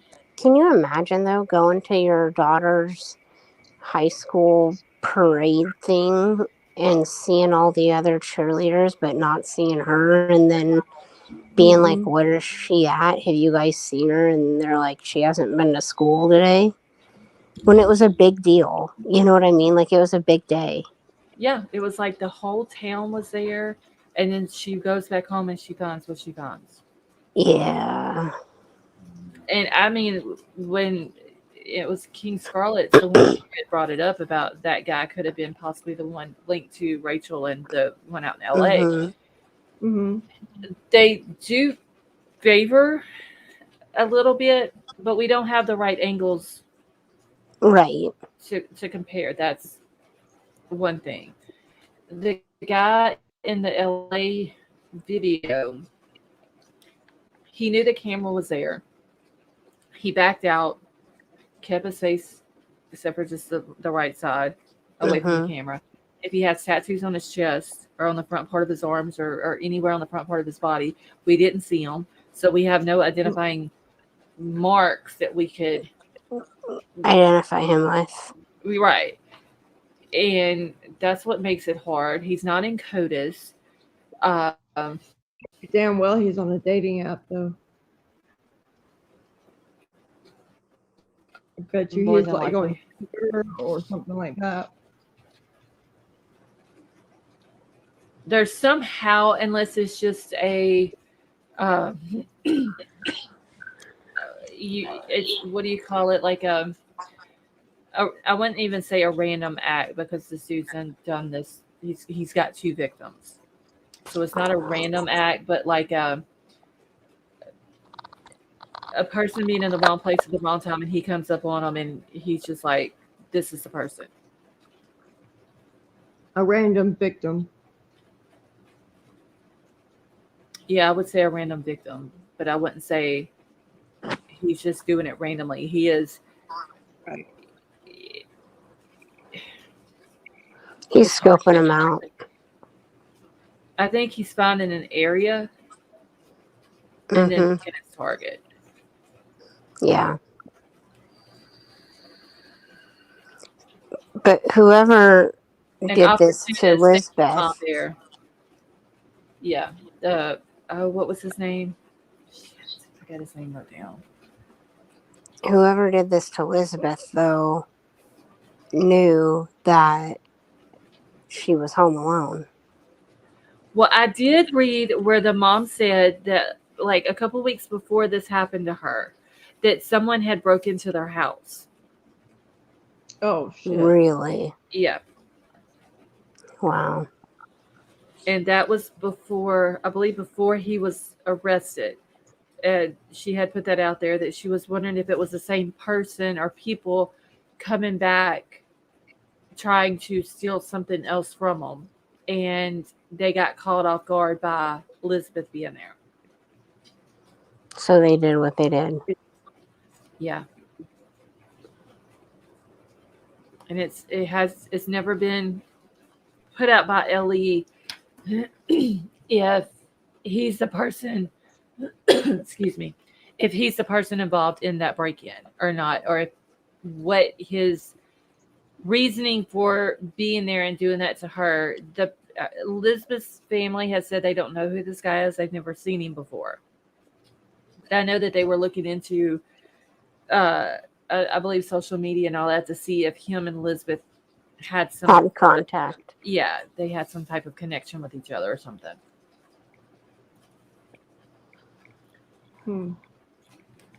Oh, Libra moon, that's disgusting. Yeah, I was about to say something. I never heard of that before.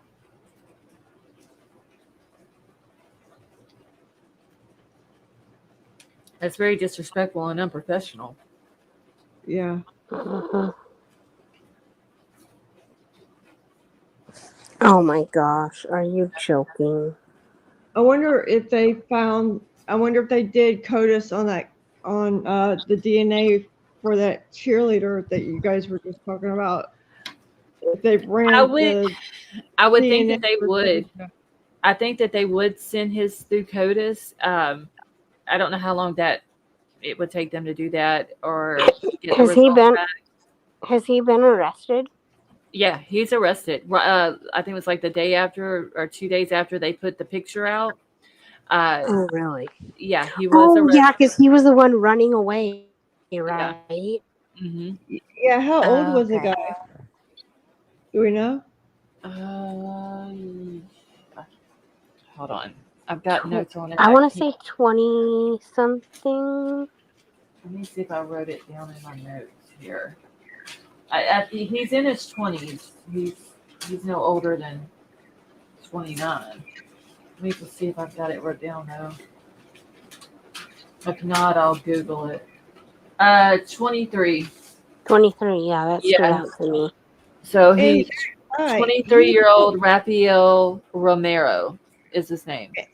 to me, he looks like the guy that was, you know, In the the body suspect. in the camera footage. Yeah, for Rachel Warren. Yeah, he did. They like their hair. They The have a lot of hairline. similarities. The hairline was a lot alike, but like I said though, we didn't have so like we had the camera footage when he's coming out, but we don't have that same angle of whenever they're taking him to jail in Texas. They catch a picture of him from the back, and he's got his head turned to the right a little bit, but it's not the same angle, so it's hard Hard to to see. tell. Yeah, but once they run his DNA, it'll let us know whether or not. Oh yeah, it'll go through CODIS, and if it comes back as it I being really hope it is him. I really do, because then that way that case is solved and the right. family can feel, somewhat relieved. Well, he's been turned. ICE has him detained now because he was in the U.S. illegally. He was here. He's been here for 5 years, and he was here on an expired visa. Yeah. So I don't know what they're going to do with him, but he was arrested by that county, and then ICE detained him. So I think he needs to get the DP. But Oh, that's just hell my opinion. yes. That's just my opinion. I mean, this girl was a teenager, Mm-hmm. a child. Libra Moon, the little girl, she was like 12, 13 years old, I think. Wait, She who? was the one from LA. Oh yeah, I think 13 or 14, I believe. Okay, Yeah, JC, you were crackling really bad.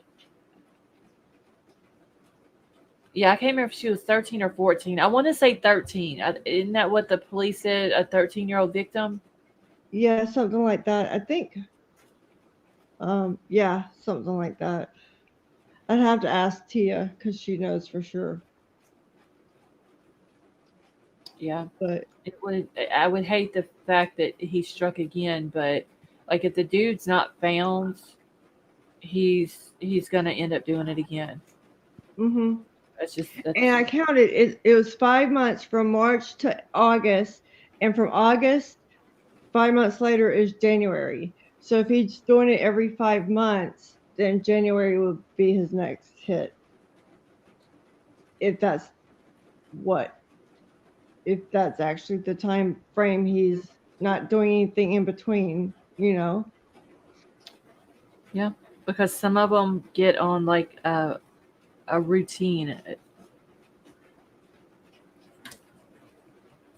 It's just with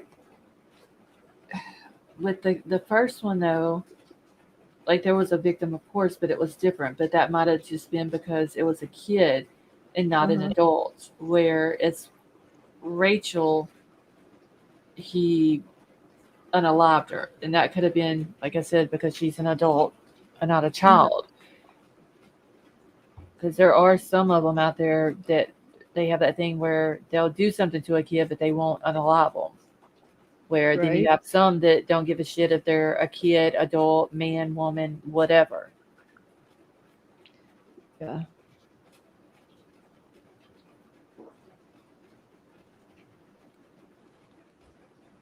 So I don't know. Hopefully they find the guy though before something else happens to somebody. Yeah.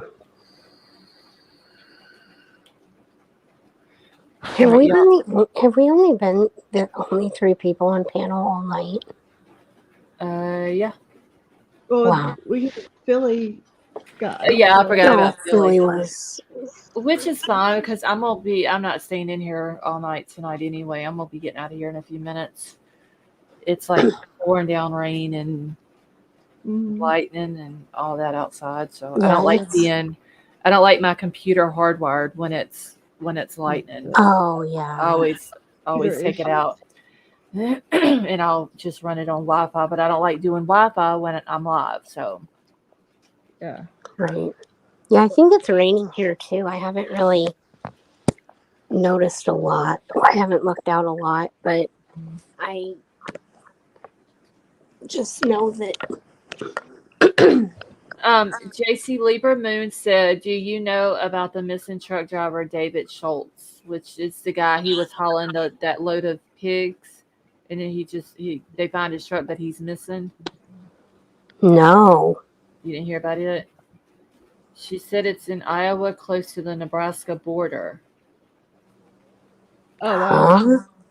So this was like, hold on, I think I got notes on him too, because I forgot the exact date, but he's been missing for a while now. But he was hauling a load of pigs, and they said like he's always on time, but for whatever reason he was late to pick that load up, and he ended up getting loaded last. And they find his truck. It's parked on the side of the road, and the load is still on it and everything, but he's nowhere to be found. They don't know where he's at.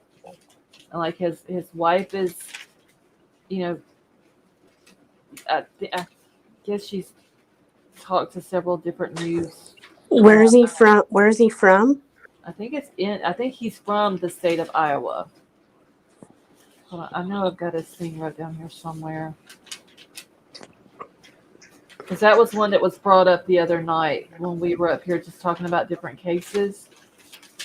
And somebody had asked about his case. What's his name? David Schultz? Yeah, David Schultz. SCHULTZ. Yeah. Okay, hold on one second. Okay. Okay, so see, I didn't know his wife was on JLRs. Let's see. Let me pull up this thing real quick.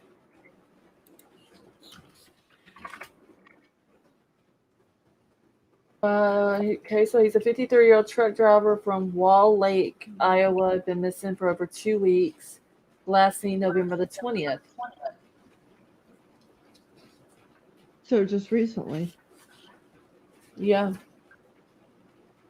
So it says the Iowa Division of Criminal Investigations assisted with a forensic search of Schultz's phone and confirmed that he has not legally gone through a U.S. border crossing and is still missing. He had a one-way flight from Minneapolis to Phoenix on the late afternoon of November the 21st, but it was determined that it was not David Schultz that was missing.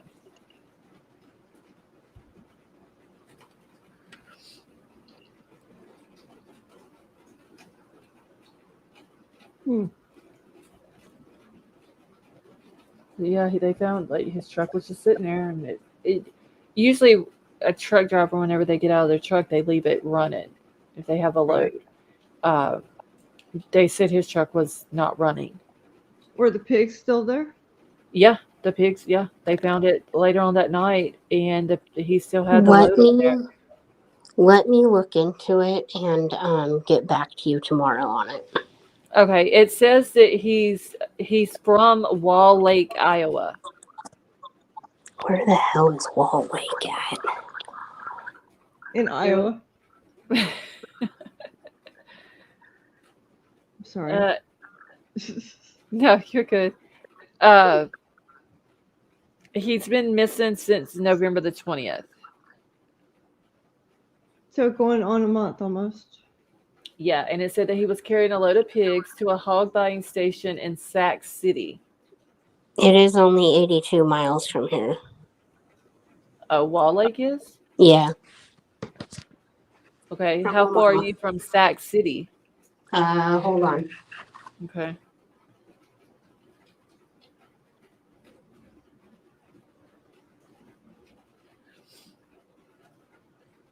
Okay, so his semi truck was found abandoned in the middle of the road the following day with Schultz's wallet and cell phone still inside. The Iowa Division of Criminal Investigations. Okay, so I said that about the phone.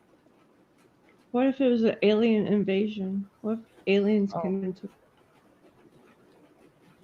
there's been a lot of UFO and alien talk. Yeah, there has Who been. am I? Michelle, do you know if they've heard anything about it? Because that's where he was supposed to be going, was to a hog buying station in Sac City.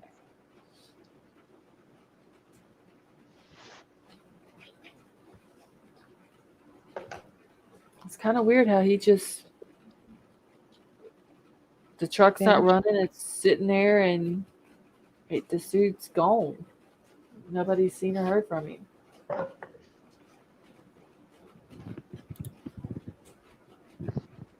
I wonder if there's any lakes or any streams or any water around there.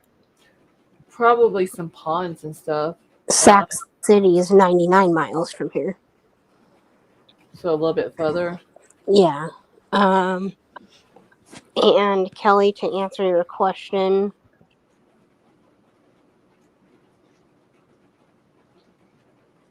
Mm-hmm. Oh, she must have muted again. to your question, there are probably several bodies of water. Okay, I'm trying to write this down real quick. So he was reported missing by his wife, Sarah, on the 21st.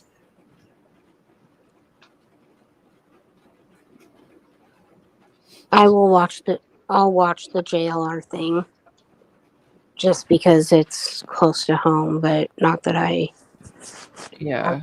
I'm Yeah, not. I didn't know she was even on there.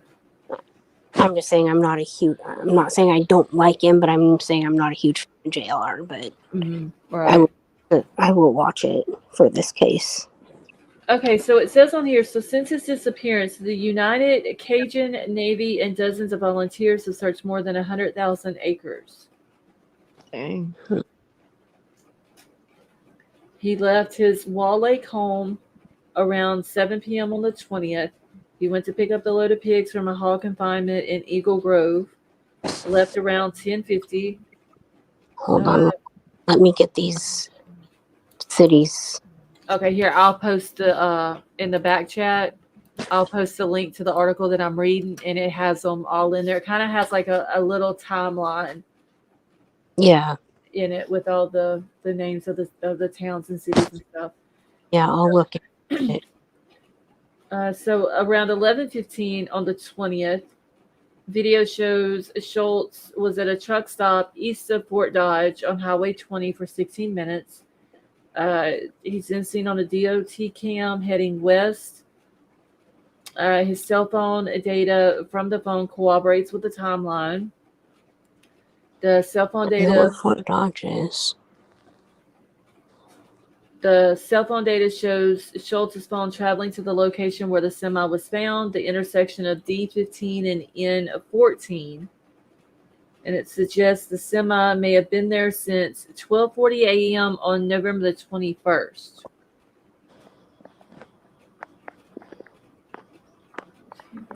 Okay, so they obtained video surveillance from a business near Wickman hog buying station in Sac City. It shows Schultz never made it there.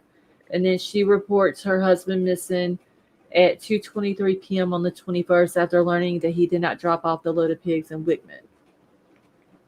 And where? It was... wait, so... I thought they said he was going to Sac City to drop them off. But it's saying here, Sarah Schultz reported her husband missing at 2:23 p.m. on November the 21st after learning that he did not drop off a load of pigs at Wickman's. Oh, Wickman's hog buying station in Sac City. Oh, okay. Okay. The way they put it, it was like that was the name of the town. Yeah. And I was going to say Whitman's in Nebraska. Okay. Okay. Let me... Okay, I see Fort Dodge. And I see Sac City. And I see... Where else were we saying? What was the original? All right, so he left Wall Lake. Wall Lake. At 7 p.m. on the 20th. Yeah, Wall Lake, there's a Provost Bay. Between Wall Lake and Sac City, there is Black Hawk Lake, Provost Bay, and another lake that I'm not seeing the name of. Wow. And that literally... let me see where the Nebraska border is here. It's literally, like I say, probably 80 to 100 miles is both of them. Sac City or Wall Lake is 80 some, and then Sac City is north.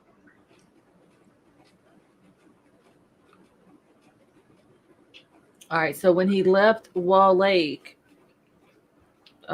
he went to Eagle Grove, or to the Eagle Grove area to pick up his load.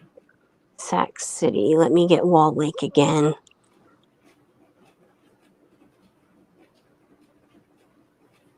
Okay, there's Wall Lake. We went to Eagle Grove. Yeah, well, it says to the Eagle Grove area. Yeah, that's where the hog confinement place is, and he went to pick his load up. So he may have backtracked a little bit. Eagle Grove, Iowa. Where is that at? Oh, that is...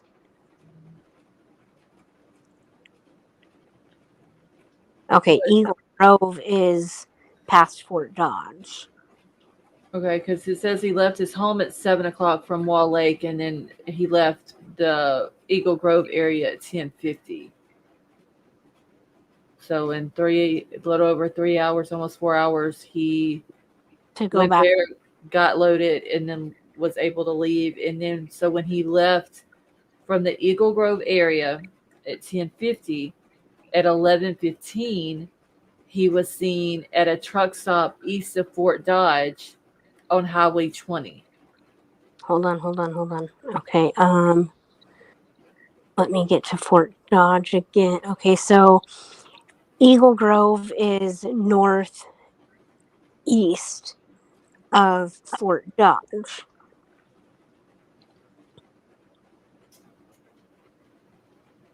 So then he goes back south. And it was a truck stop east of Fort Dodge on Highway 20. My computer just died again. My laptop. Oh I'll- no. I'm charging my laptop or my iPad. All right. Well, were you able to get that link? If not, I'll post it to you in Discord also. That way you'll have it there. And if you scroll down on the article, you'll see the timeline that it has. Okay, let me go.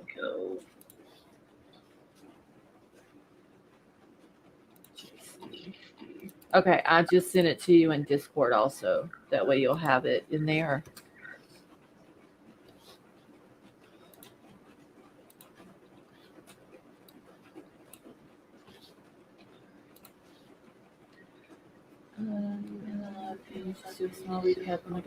Yes, V, I can do that for you real quick. Okay, yeah, I will get the link and go through it. And Okay. Yeah, like I said, it's probably about halfway down the article. okay, There, you'll see the little bullet points yeah, in there. Okay, so before I end it tonight, I will read back over, and V, you're very welcome. I'll read back over what the Goncalves family put out in their statement today regarding the house. All right, can everybody see that okay on the screen? Excuse me. Yeah. Okay. All right, so this is a statement on behalf of the Goncalves family. It says, let us ask this. Isn't it better to have the King Road house and not need it than need the house and not have it? That's something that the university honestly needs to be thinking about. That has been our question to the prosecution and the University of Idaho for the entire time the demo of the King Road house has been an issue. But why is it even up for discussion? This is one of the most horrific crimes in the history of Idaho, and the University of Idaho wants to destroy one of the most crucial pieces of evidence in the case. And it is also important to make note that there is now a demolition date before there is even a trial date set. That alone speaks volumes. It is obvious from the two recent visits to the house by both the prosecution and the defense that there is still evidentiary value in having the King Road house still standing. There may be additional discovery by either party that prompts one side or the other to go back to the scene of the crime. There has always been a dialogue about their 3D imaging, or that they are building a model to replicate the home, etc. First and foremost, what a waste of state money and resources, and secondly, nothing replaces the real things. Jurors are notoriously unpredictable, and they tend to make decisions on a variety of facts and circumstances. It would be foolish of us to try and foresee what they will want or need to make a just verdict in this case. The family has stressed tirelessly to the prosecution and the University of Idaho the importance, evidentiary and emotionally, that the King Road House carries, but nobody what the King Road House carries, but nobody seems to care enough. It's like screaming into a void. Nobody is listening, and everybody tells you how sorry they are for the decision, but the family's opinion isn't a priority. Victims' families have a voice and should be heard and listened to. Amen. I don't know why they think that the family's opinions there's no priority there, because it is. Comes back to the lack of respect. Exactly. I just don't understand how people can be so dang cold and cold-hearted about stuff. I just don't get it. I don't understand the rush. Mm-mm. Don't get it. Yeah, there could be more evidence in the house. Right. I mean, obviously, the last 2 or 3 months, there's got to be something in there for both sides to go back in there. Even just a little thing like a measurement of something. They can get into court and have someone on the stand and be showing measurements, and the person on the stand be an expert in whatever it is that they're talking about. And that person on the stand say, okay, are you sure that's the exact, for instance, measurement? Mm-hmm. Okay. Well, they can say, well, we can see about going back to the house and rechecking it to make sure that's the exact measurement, because it could be for a specific reason that the expert is asking when it comes to a verdict being handed down of guilty or not guilty. You know what I'm saying? Especially with there's this is a DP case. Well, if the house is no longer there, they can't go back and get the measurement. Right? But I'm just using measurement as an example. But I'm just saying it could just come down to any little thing. And if the house is not And there, they can't go back and check it. yep, and leave it to what's her face? And Taylor, she's going Little to liar. yeah, she's going to do what she can to dismiss it if it's been torn down. Yeah, and I just don't see how it's good for the state or the defense for it to be like it's literally not going to help either one of them if it's tore down. And I don't think it's so much either the state or the defense is rushing it. I think it's the university that's It rushing it. is. It is. And I why? wonder. My question. Okay, I was just thinking about this. Do you think that they are? Do you think that they are trying to cover up a student, staff Yeah. member, or something of the sort? But what how is it going to help to get rid of the house though? Because I mean, just think like there's been FBI in the house, state police, uh, crime scene teams in there. Uh, Right. how It's kind of how that's kind of too late, I guess. like if they were gonna find something on a student, I think they would have done found it. So like I get what you're saying. I just don't know if tearing down a house, rushing it. Well, I guess that's not the question. It's are they just wanting it to disappear so that they don't You have to think have about it to? anymore. Yeah, I don't. I just but it's. I mean, people aren't gonna unless people are threatening the U of I over something. You know what I mean? Like mm-hmm. unless someone or somebody is threatening the U of I is why they would want it to go away. But if I was the U of I get it, it's a money thing, but also if I was the U of I would um, want to find out find out everything I could about it, and then after the trial, absolutely tear it down. Right. I think Mm-hmm. with That's fine. this being four students that was students of this college at the time that this happened. Not to mention Hunter had two siblings going there at the time. I think with just that and Kaylee's had siblings that went there. It seems to me that the university would be on the side of finding out exactly what happened and who did it and making sure that that person is brought in Held accountable. and held accountable, and that if they owned the property they would do whatever they needed to do in order to help out in To that Mm-hmm. help situation. out, yeah. But it's like they're not doing that. There's it's they're They're raising a ruckus. right. They've been wanting to tear it down since for several months now. They've Since it talked about it. happened. Yeah, they've been talking about doing it. Yep. All right, y'all. It's bizarre. The whole case is bizarre. It really is. It's mind-boggling. Yes. Yeah, it's very heartbreaking, and I just feel And so bad for never those families. and never had a chance of being anything less than that from the get-go because of the magnitude. Mm-hmm. Yeah. And they're So, so young. They had their whole lives ahead of them. well, I just And they feel like wasn't they were such good kids, you know.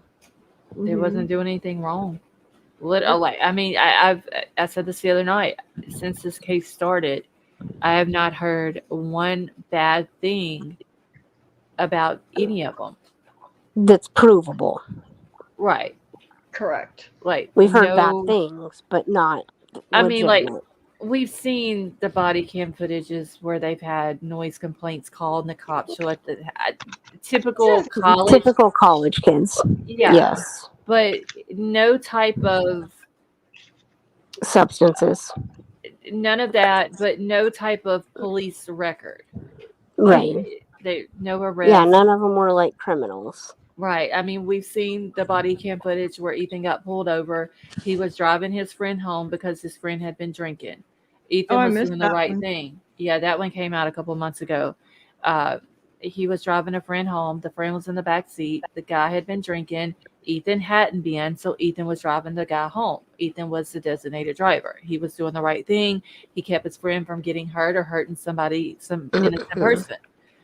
Mm-hmm. Kaylee and Maddie did the same thing. They got a ride home instead of driving when they had been Yeah, drinking.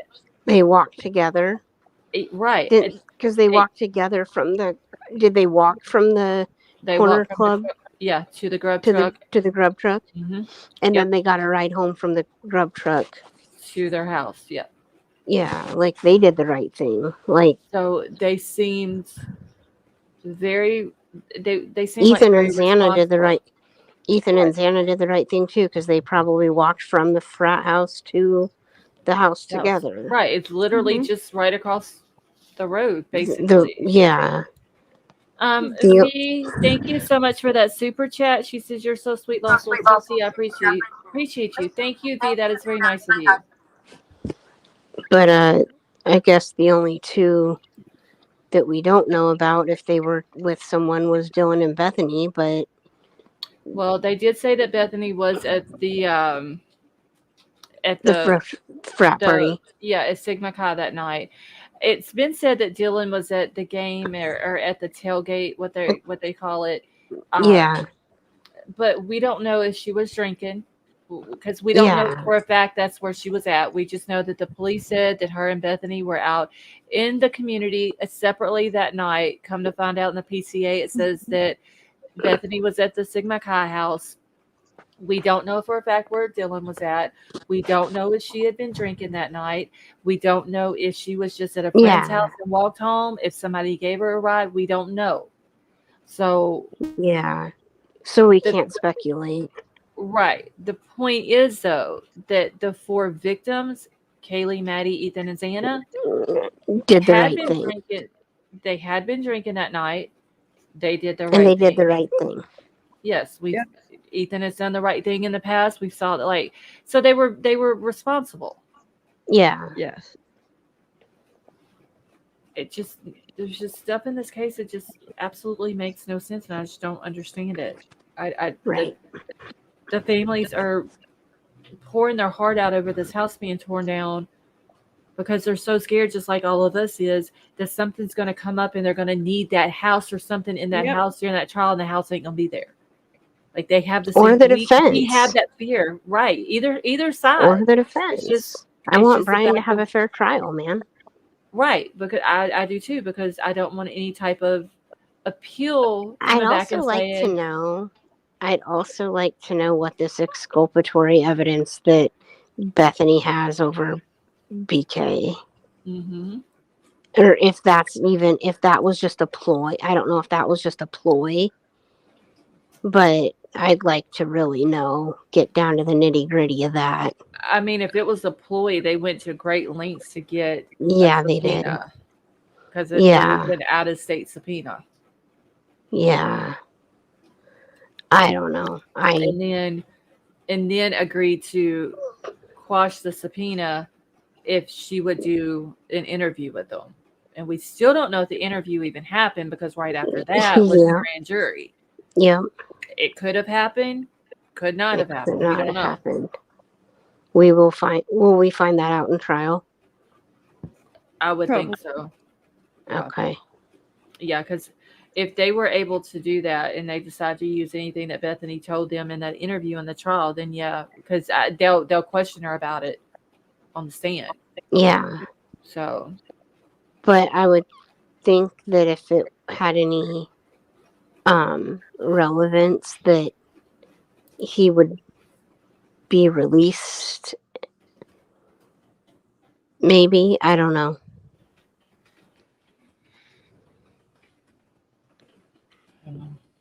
But just bizarre.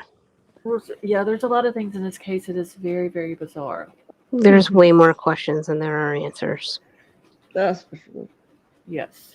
At this point. Yes. And it probably will be until we hear the trial. Yeah. And even, I just don't think we're ever going to, some of it we're never going to find out. We'll never know the motive. And that is the $1 million question. We'll never know the motive. We'll probably never know if there was a target. If it was one of the victims or if it was just the house itself or what. We probably will never know that. Yeah. I can't wait for the trial either, and especially knowing that now we're going to get to watch it. I can't wait. Yeah. I'm just wondering if they're going to do like pull a Lori Vallow type thing and let us have the video after it's done for the day, or if we're going to get to actually watch it live as it's happening. But no matter what, Scarlett's going to be in isolation. Yes. So when she's MIA during the trial, don't think that she's actually MIA. Oh, I mean, if something happens and I can't cover the trial for a day, I will have Troll do it for me. Oh, yeah. Other than that, I will be here. Do you think BK is guilty? We need to see the evidence presented. Yeah, That's just all there is to it. There's some things that say he is, some things that says he's not. I have a lot of questions about stuff in this case, and it's just it just basically comes down to need to see the evidence presented. I think there's a major reason why the 911 call hasn't been released. Yeah, I don't understand that. Because of the gag order. Well, yeah, I think a lot, but even before the gag order was issued, but I wonder if there was something that was said in that has some type of description of what that person on the phone is looking at. Mm-hmm. And they just didn't want that to get out to the public right now. Because, graphic detail. Yeah, because we have all heard certain things or certain injuries that Ethan had. Mm-hmm. We don't know if it's true or not, but we have heard it. And maybe something like that was said on that 911 call that they don't want out right now. They don't want it. Because we're thinking that Hunter was the caller, correct? Well, from what I understand, he's the one that made the call. But it was said that the call came from inside the house from one of the surviving roommates' phones, and that multiple people talked to the dispatcher. Oh, wow. So I'm thinking multiple people. People are probably freaking out. They're probably, when you freak out, you scream what you're looking at because you're freaked out. Yeah.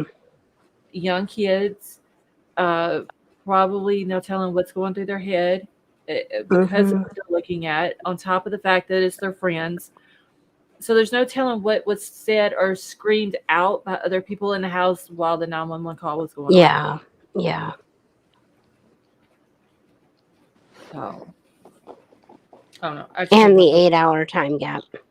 Huge questions with the 8-hour time gap. Sure.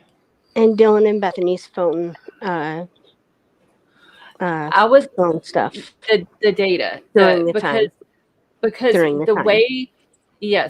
the way they put it in that PCA, that based off of their data in their interviews that they believe that it happened between 4 and 4:25, but the timeline that they also state is different. Yep. So, what data, like, were they texting each other? Were they like, "Hey, did you hear that? What is that noise? What are they doing?" Like, they need to quiet. Like, there was something was going on to the fact that shows that they had to have heard something in order to determine it happened between those two times. Also, Mhm. remember that whenever they're putting in there that based off of Dylan's interviews and Bethany's interviews and their phone data, there's probably more that they told the police that they didn't put in the PCA. Oh yeah. So some people, at times, people tend to forget that, but there's probably a lot more that they told, possibly about what they heard that we don't know about. There may be other Yeah. stuff that Dylan saw that they didn't put in the PCA.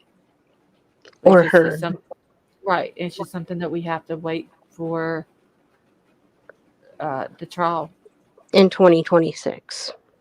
Oh, shush.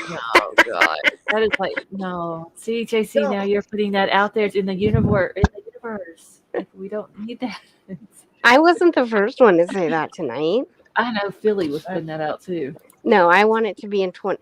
I want it to start in 2020. For I want it to start the very first day of 2024 is what I want. There you go. yeah, I want them to put out that the trial is going to start as fast as they put out that the house is going to come down.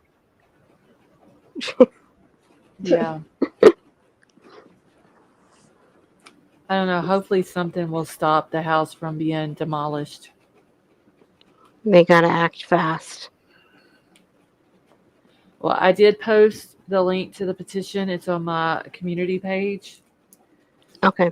So if y'all want to go sign it, Okay. it's there. I don't know how many signatures they've got on it right now. I didn't look a minute ago. I just grabbed the link and posted it. Okay. Cool. So I know to begin with they needed like 200, but I think once you hit that mark, then it goes up on what they need or whatever. So, but I think I'm about to get out of here for the night. Yeah. All right. Have a good night. All right, Good you night. too. Thanks for having me. I Oh, for appreciate you. sure. No was problem. fun. Let me know what you find on the David Schultz case. David too, Schultz. JC. Yep. Yeah. I will. Okay. All right. Have a good night, guys. You Right, too. good night, guys. Bye. All right, Kelly. Thank you for coming up. All right, yeah, I'm about to get out of here. It's like storming here right now. But thank you all so much for coming and hanging out. Hopefully, something will be done that can stop this house from being tore down. Madam Mom, have a good night. Michelle, you have a good night as well. I love you all. I hope you all have a good night, and I will talk to you all later.